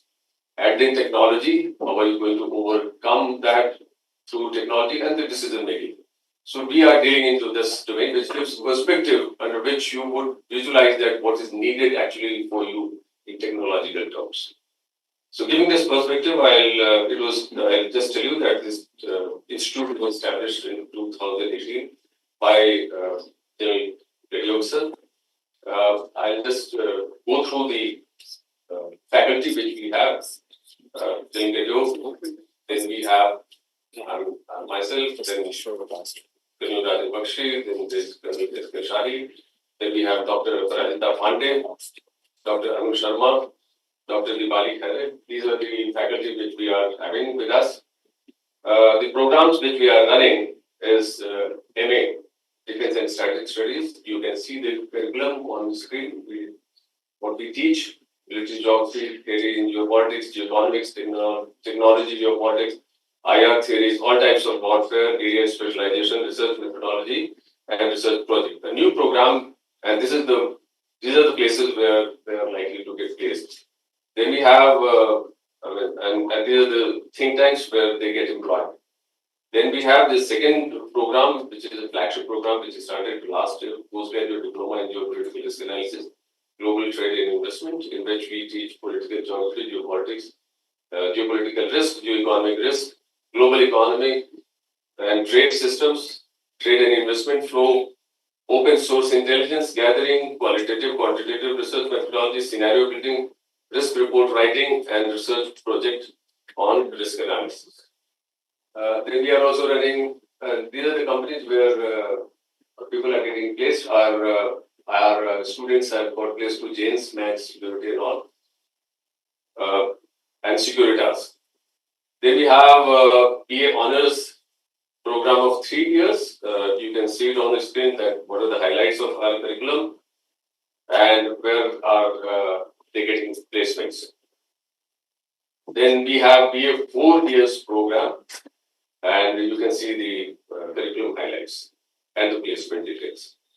Now, this is what we started first, and this is of interest of every one of you. Doctor of Philosophy, we have got 3.5 years and 4.5 years part-time program. And what we are doing here is that it was established in 2019. Total research scholars which we have is 61, including 7 new admissions this time. and out of which armed forces officers are 51, civilians are 11, regulars 7, part-time 45. And these are some of the officers who are doing research with us. And the oldest one is Lieutenant General Karambir Kalra, and he was DG Ordnance. Now, of course, he is retired, and then there are these officers, 90 years. general officers, and then there are brigadiers and colonels who are doing PhD with us. Now, let me tell you about the program a bit, that it offers a variety of area of research. Strategic culture is one of them, and starting from strategic culture to latest application of technology in strategy. And professors and experts in various fields are engaged with us. For example, those who are having military background, those who are having civil background, and then this GRDO laureates are here sitting. Most of them are guides who are PhD scholars. Now, the kind of expertise we have here, that's why it is attracting the armed forces officers in huge number. 3/4 of our researchers are from armed forces. These are all on study leave or they're doing at their own? No, they are doing part-time. Part-time. 3 years. Everything is 3 years. Then nothing like 4.5 years. Yeah, I mean, it can be brought down to 3 years. Okay. Now, these are the area of research which we are doing. Military security and strategy, strategic culture, political military diplomacy, terrorism, counter-terrorism, an entire spectrum of war. He knows this. Thank you. Then these are the admission process which I can just highlight. And these are the MOU partners which we have. You can see that. Thank you very much. Thank you. Dr. Vasant, just take 5 minutes, 3 minutes. You have already mentioned some of them, skip that. And this is the last presentation. Then A.K. Singh and Neeraj Sharma will make a few remarks. And then after that felicitation, then we go to the labs.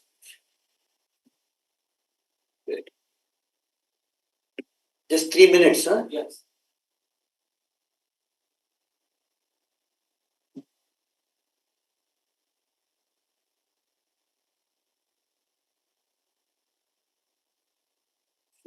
Give a date. So doctor, you give a date to Dr. Salam. Because you see, he'll send a team of 2-3 people. Maybe most core. Sir, and hurry project. Because man, so that we can present what we have, and then you can say we want added 10 more projects. I'll tell you way ahead at the end. And we can prioritize. Finish in 3 minutes. So very good afternoon, all the dignitaries. So this is we people are working on atmospheric water generator. So see, the cooling is a 12 kV cooling, and the condensing surface is super hydrophobic aluminum surfaces. Maximum capacity is 4.5 liter per hour at 35 degrees centigrade and 85% RH. And minimum capacity is 1 liter at 40 degrees and 55% RH. This is a solar-based water distribution system. So here you see that the best things, it can be produce the 1,000 liter water per day like this. And the whole idea, this is a solar-based. And if you see this device is a kind of a totally passive, where we use the local heating, not full water of heating. And this is the one important device we already fabricated. This is the hot water unit for high altitude region. I already explained it. So this is the schematic diagram, and right hand side you see that the photo of the device. So it is a heating storage capacity 85 to maintain 300 liter water at 25 degrees centigrade for 8 hours under the extreme environment conditions. So this is a kind of a calculation here. Totally solar power, energy efficient and indigenous, and we use the different type of coatings to enhance the performance of this. This is the one of the project which is basically cooling off high power laser. Nowadays you know that laser is one important part of any and say that energy explosive kind of these things. So generally we people using a vapor compression cycle cooling. So it is a heavy loaded.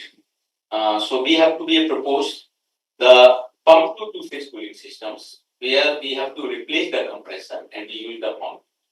So kind of these things, and this can be a it can be a high capacity of cooling is a 41 foot kilowatt.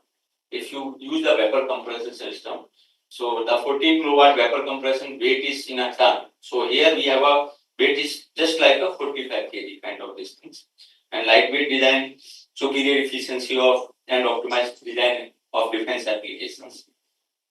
And these are the possible topic of the research we can work for defense applications as well as army. So thank you. Thank you, thank you. Yes. While you prepare for the next one, 2 points. We don't need the slides. You can prepare for the next one. There's that hot water unit for high altitude area. This one, there is a industry, Dipali Industries. They have developed a shelter for us. Yes. Maybe you can, collaborate with them. And it can be a good thing because it's within the shelter they provide this one. Yes.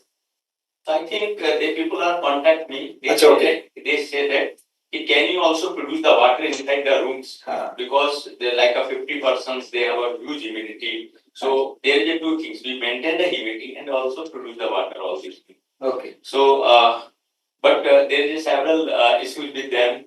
So there's not. And I thought that maybe you can look at that. Second one is high power laser cooling unit. Yes. Are you in touch with DRDO?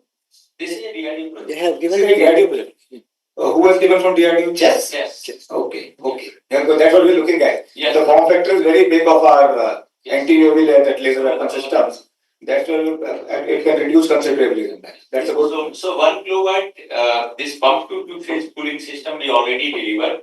They are testing. Maybe they will send a result. Now we are working on 14 kilowatt. The next target we are working on a 50 kilowatt because they have a laser of 40 kilowatt project. Yeah. So they say that can you make a 50 kilowatt and maybe this project will be action for the next 3 years also. Correct. So Chas Lab is regularly contact with us and regularly working with us. Okay. Yeah, 50 kilowatt is the next step we are looking at.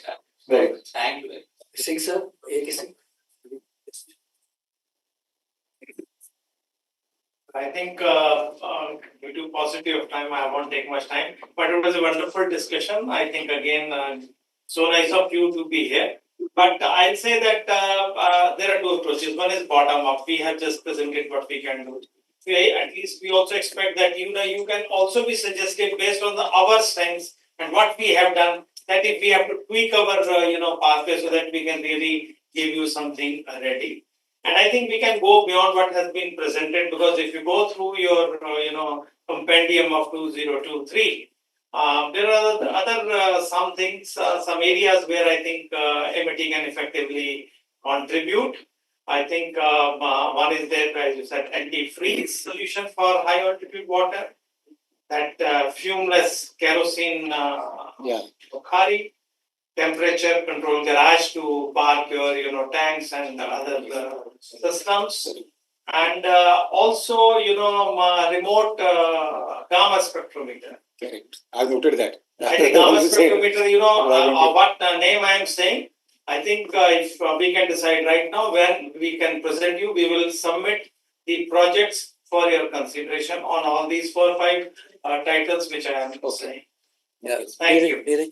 Just Thank you. I'll be very brief. I think you have seen the length and breadth of the entire MIT system, the defense technologies there. Given my background in the science and technology in DST and also the secretary of ADB, I can only suggest I think some large Prasad from ADB who's committing the Major Prasad. So he was in touch when I was leaving. And it's the same officer about whom we were talking. Telling you. So I think I would only suggest that DST as a technology program, probably ADB can tie up with DST and such programs can be taken forward. Also, the TDB, the technology board, supports industries and on a very soft load basis. Such kind of efforts I think should be reaching the public or maybe I think defense for it. Thank you very much. Thank you. Now I would request Jalman to give the concluding remarks. He has seen the spectrum of capability, strength, both. Thank you very much, sir. Firstly, I must compliment MIT because the wide range and the depth of the technologies, of the activities, and actually it's all encompassing. So it's really very heartening to see that. I really didn't know it. It's really good. Okay, now I'll just take about 5 minutes to cover some of these points. Our tagline is connecting capabilities. Army Design Bureau is structured in such a way that we are supposed to be a single point of contact for the interface between the Indian Army and the academia, the industry, the R&D organizations, and DRD. So that is how connecting capability, like what just now I told you that you have so and so thing, there's so and so industry. So that's what we, I think, do it, and that's, I think, in line with your mission, connect. Yes. And just to also apprise you, you all must be already aware of the third iTech, that startup third iTech. Recently, what in US about that semiconductor, the fab, they are the ones who are leading this. And if you read the news, what are their interviews and all, where did they get their breakthrough from? They were from the Army Design Bureau. Yes. The first project we given them, and it's about 6 or 7 crore or project, wherein they have developed a low light imaging sensor for us, already completed. So they got their actually breakthrough from there. So that's how, there is a lot of scope of what Army Design Bureau can actually facilitate. And the point about the DST and all, we have already signed an MOU with DST.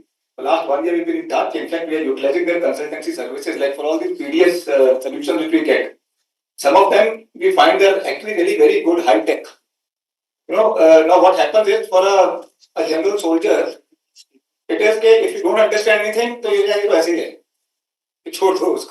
So we didn't want that to happen. So therefore, what we are doing here, we are taking technical consultancy from DST, wherein we are giving those, wherever we feel that this is something we are really maybe not able to comprehend in that manner, we are giving it to them, and then they are grading those proposals. We will see 15 of them, that okay, this is number 1, this is number 2, this is number 3. And then we are matching it with our requirement of requirements, and then selecting the best possible solution from them. And then initiating an R&D project for that. So related to that, out of that CPDS 2023, there are 110 problem statements in that. 57 different R&D D&T projects we have already initiated. And they are varying from anything, say, from 1 crore to even up to as much as 27 crores. So we are funding means that much. That is the kind of funding which we are able to do, and we are doing that. The only problem comes is that taking a so moto proposal from a private entity at present is not a. But however, when you respond to CPDS, so that's been actually a major achievement for us. And it took us 6 months with finance people to convince them that if somebody responding to CPDS, and then if there are others also are responding, so then we are selecting it. If it's a private entity getting selected, treat that as having gone through the entire RFP process. And they've been finally able to accept our proposal. And that's how with some of the private institutes and startups, some of these projects out of the 57, we have initiated with them also. So that is a good scope now for you. However, out of the 57 projects initiated, 17 of them already NCNC demos going on somewhere, and patents are under consideration, and some of them already decided, and we're going to again then launch them as various R&D, D&D projects. So, but what I will say is that now we are working on the next version of CPDS. So this we have now closed. And whatever those 5, 6 which you have shown us, they all have come to us in the month of somewhere May, June. Because that was the last time when we kept them open until 30th June. So they are still under evaluation, and most of them. I'm not going to the specifics of them, but under evaluation. So wherever we find that yes, it is meeting our requirement, we will be able to initiate the project. Wherever not, we are carrying them forward to the next edition. So there are 7 of them we have already shortlisted, which are going to get carried forward to the next edition. And the next edition is also going to have nearly about similar number, anything around 100 problem statements. And during Aero India's work, we are going to be launching it. So again, a great scope, so you can be actually looking at it. About the Indian Army cell, like I've already discussed, our officer there in Indian Army cell, actually Raj Prasad was the one who the Indian Army cell there in IIT Delhi, but unfortunately he has to now go back to the unit because of our service requirements and all. So there's another officer now who has come over there. We'll task him to start with, let's say, 1 day in a month, he will come here. We can have some sort of a mechanism worked out, wherein say either he can go around to the labs and all, or he can be given a a briefing on specific projects and all. So that from that, then he shortlists and he tells you, and then he acts as a sort of an interface with an initial scouting. He does it. Thereafter, then we see that how to take them forward. I mean, that's what we can, I think, start off with it, and as we move ahead, we'll further refine this, and we can look at more of this.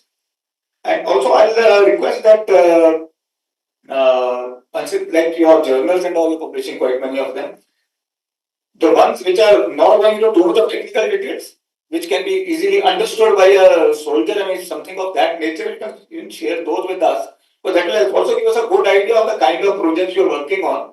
And then we can pick up from there and then specifically ask you for something that, okay, or we can look at it, how do we develop that into a military use case. So that will also be a good, if those can be shared with us periodically.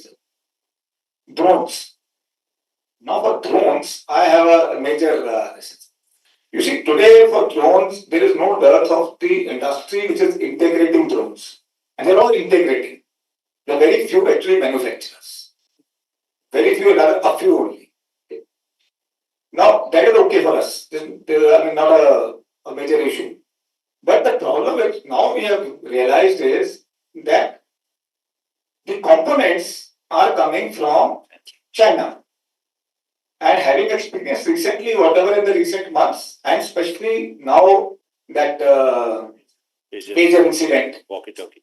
Yeah, that major incident. So, there are a lot of vulnerabilities in that. So, anything to do in a drone with data, with the communications, or with the command and control, all that is vulnerable.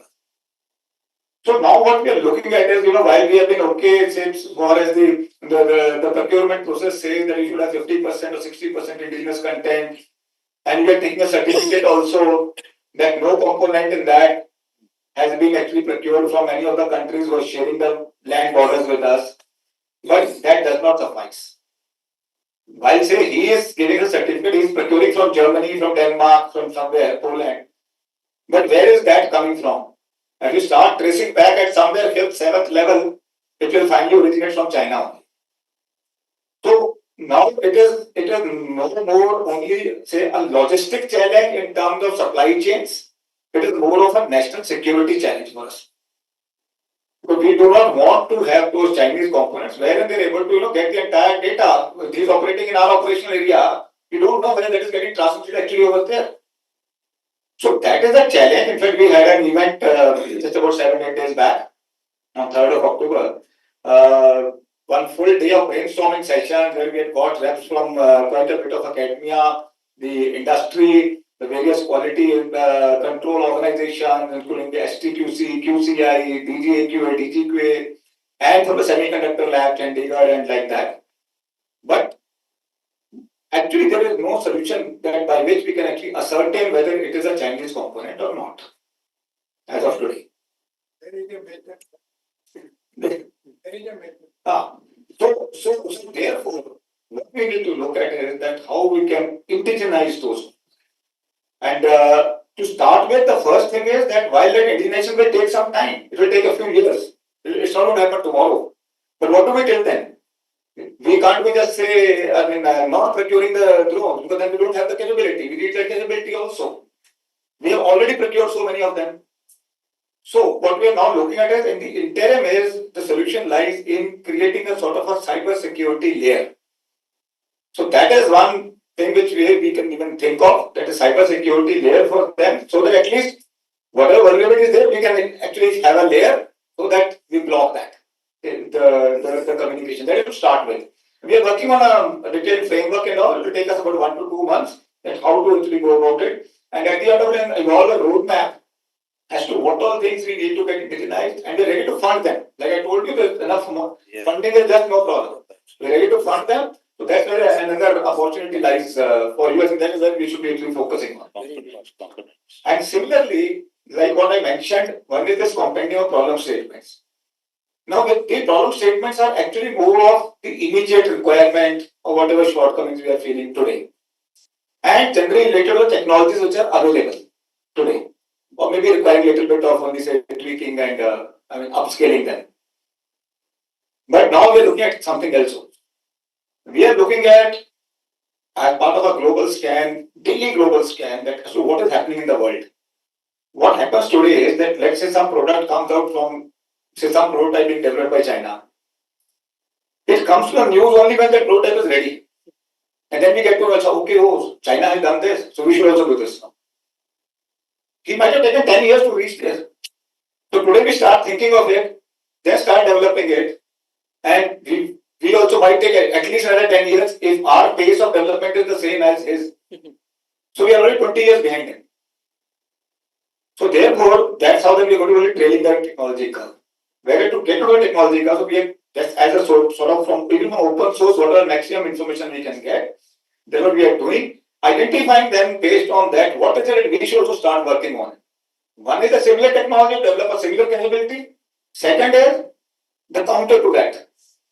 Because military, for every technology, there has to be a counter to that also. Yeah. So a counter to that. So based on that, we have identified already again almost about nearly 100 technological challenges.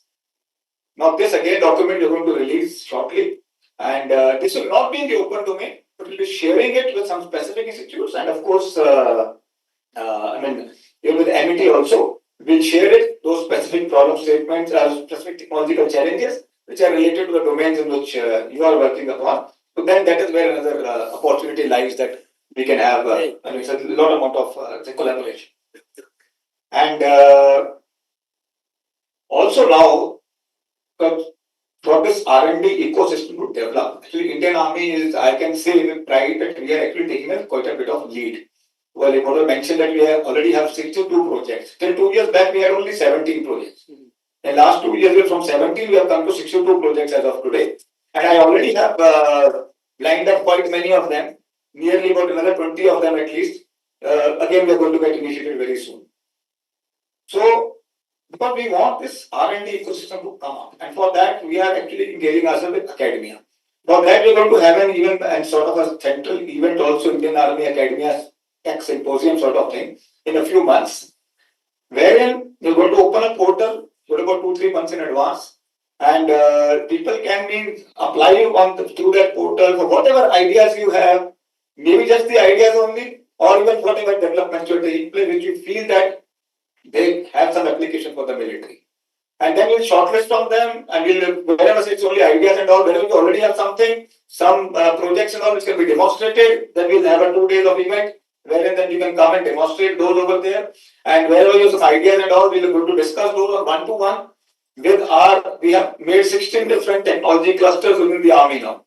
So that one technology cluster, let's say something to do with drones only. So that technology cluster consisting of 7-8 officers of different domains are going to interact with him 15-20 minutes of presentation, give him the way ahead, guide him, or say to me that no, sorry, it is not actually meeting whatever way. So then we take up some projects from that. Right? So that we are looking at scouting for technology right from the grassroots level where it is happening. So that's another opportunity which you can utilize. Robotics, we are on a special mission for this, I will say. Like we keep hearing about US program, Rebel, and so many other programs. So we have also now recently started a special mission of this. And again, we are going to have some sort of brainstorming sessions and a practical experiment of this somewhere in the month of February, March, brainstorming session in the month of somewhere in end November, December. Where again, then we'll see the request, some participation from MIT in that, where we get to know what is, in fact, our teams are already visiting across the country.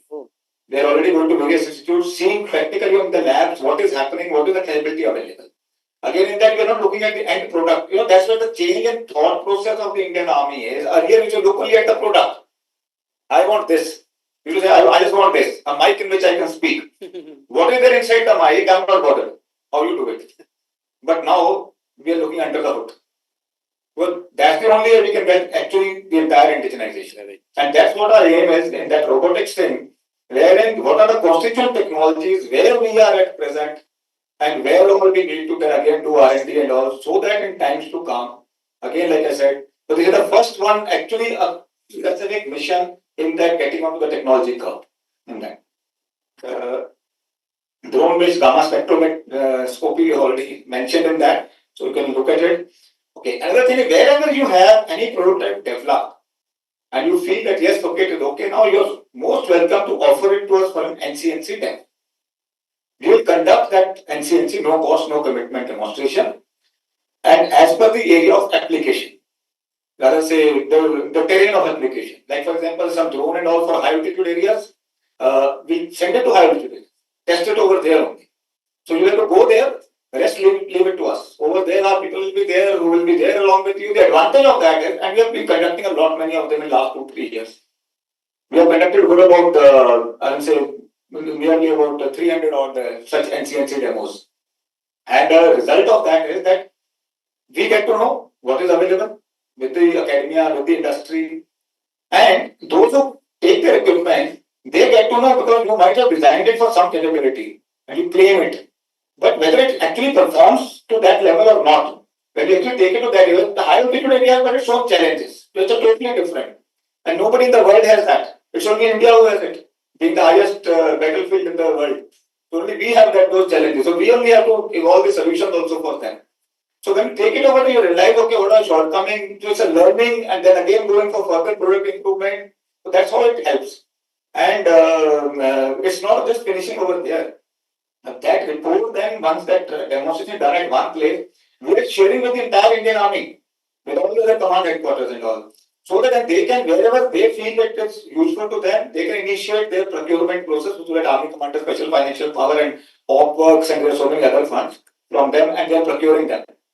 And as a central procurement, just to quote you some figures, in the last 2 years, we had the opportunity of these emergency procurements. So through these NCNC demos, some of the equipment which was even not part of our otherwise that those you have those long, long the 10-year roll-on plan, 5-year plan, then 2-year annual acquisition plan. They were not part of that at all. But there was some product which we saw it that yes, it is going to add to our present operational capability. We had this opportunity of MNC procurement, we are going for the procurement. 24 such products worth 3,300 crores have been procured purely based on the NCNC demos without any acquisition plans. And in fact, the swarm drones, and when we actually come to that, it just we needed, nowhere it would have happened, I think, in any procurement, that the day we saw the demo to the contract signing, 28 days, just 28 days. We all know it, that how long it takes otherwise in military procurement. So that's how we are trying to, speed up this entire technology absorption and all. So there are a lot of opportunities. That's why I'm saying that NCNC demos, if you have anything, please showcase it to us and we'll find an opportunity somewhere together on that. Aditi challenges and all this have been just recently launched, so you can look at them also. The previous one, which I think showed a list of 11-12 proposals. In that, FOPEN, hostile fire detection, the multiple target tracking. I think those are the ones that because maybe you can share those with us again. And in fact, FOPEN has been launched even in the disk also. Now in the IDEC channel. Or it has been launched now again. So target tracking that Armor Corps has given to one of the company in Hyderabad. Okay. And I should not say I was told to explain him my algorithm. Okay. I just explained him, but he is doing good for Army. Okay. I can give you. Yeah, we can see it in more detail and how to take them forward. The areas that whatever is there which can be of use to us and which can be adapted for our use or modified for our use. So let's go ahead with that. We want it like that. Sir, if you give me 1 minute. Sir, for drone, I would request you, sir. Just Please look into only 2 things. Entire industry of the drone, because I have written the drone regulation in the DGC, I have been after that. So entire industry is using the autopilot which is available on the GitHub and generally known as Outdo Autopilot. I can show you 20 bugs in that. Couple of Chinese, I can say openly, and not friendly neighborhood doesn't have this caliber. What they do, they put one line, send data to 127.27.27.10. It is their server in Taiwan. Right? And it automatically sends your data. Sir, our people, 2 of my boys had already developed autopilot. It's not a big job, sir. It's not a big job. It can be put on a FPGA or Raspberry Pi, all of officers know. This is a small board, and our IRNSS, with whatever accuracy you are getting, sir, the data format is like GPS. If somebody tells you I require R&D, please tell him to ring me up, sir. Sure. IRNSS data is exactly like NMEA format of GPS. So no software needs to be changed. It's in situ, we just put the chip. Sir, if you can get the autopilot, whatever autopilot is with me, I will share with the officers. Only that is the bottleneck, sir. As far as your DC motor and goes, there is nothing inside that. Which they can play around. They are playing around with your autopilot and they are playing around with the GPS. Sir, there are a couple of GPS which is initialized in Taiwan.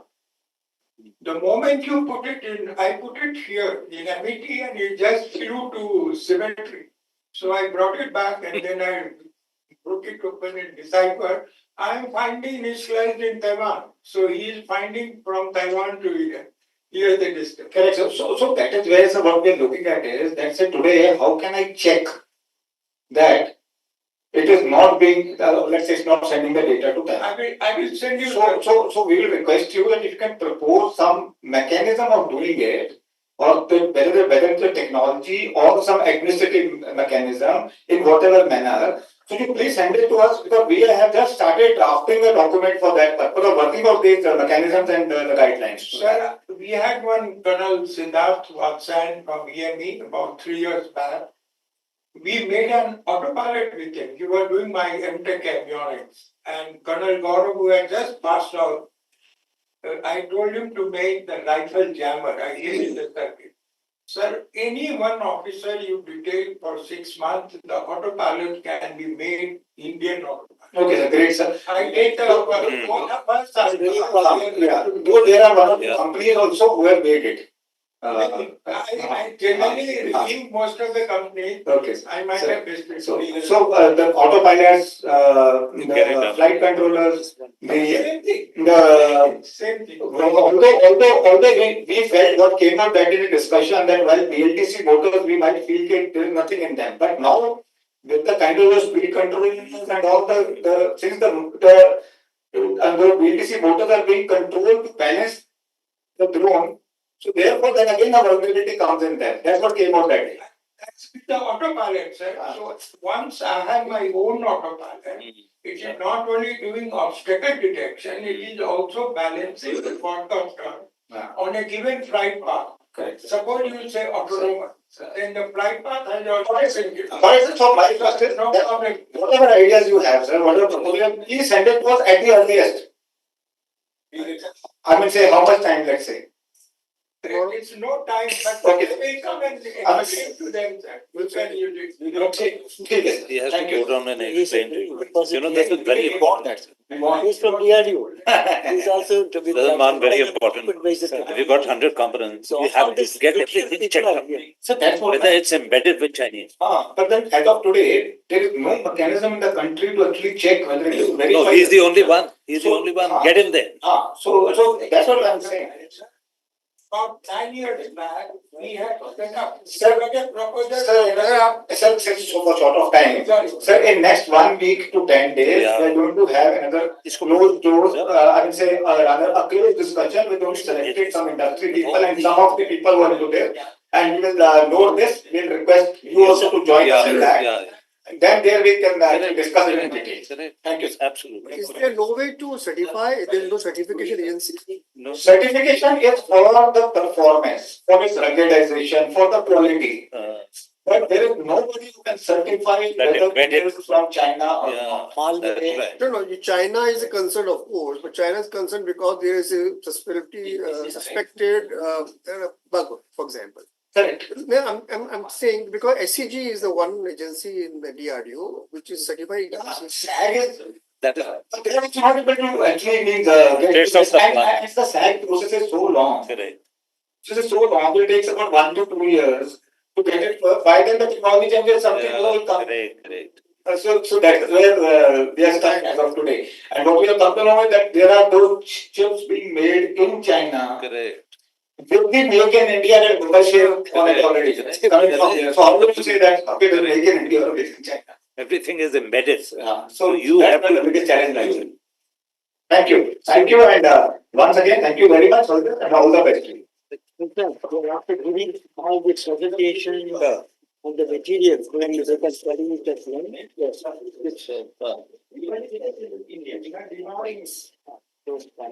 Thank you. Thank you. And Gopal? I just want to thank you, Dr. Karil Saurabh. We've been interacting for, I'm happy that ultimately you succeeded for this nice. And I thank.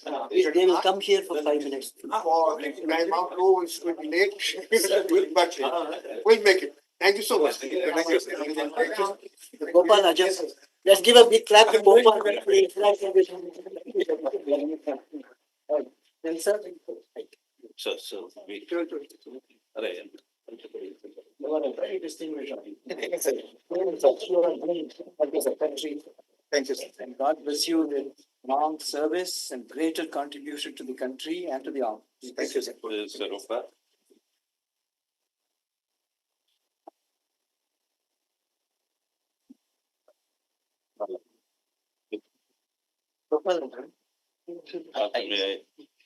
AK Singh, Neeraj. Come.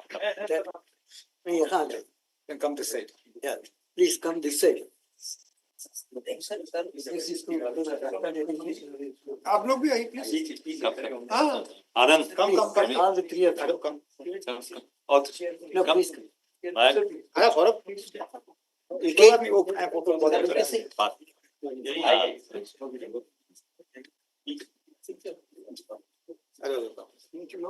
Come, everyone, ladies, come, madam. Come. Madam, please come. Jaldi run. Alpana ji, Alpana, come. nuclear you can't do without. You should stay away. Radiation also.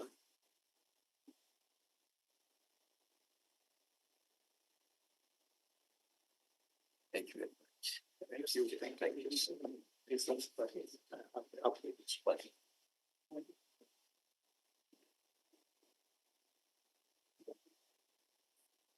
Thank you, sir. Thank you. Christian, could you start? Thank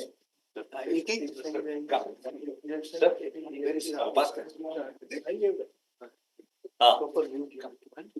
AK Singh. Thank you, sir. Neeraj.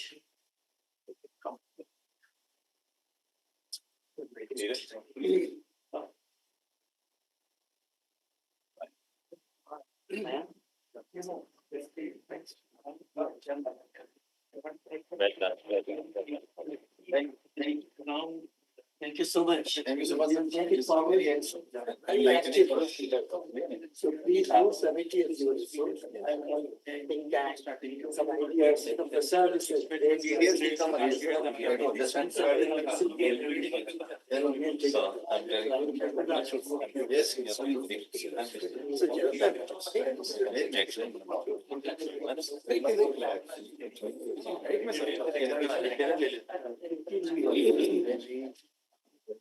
Yes, sir.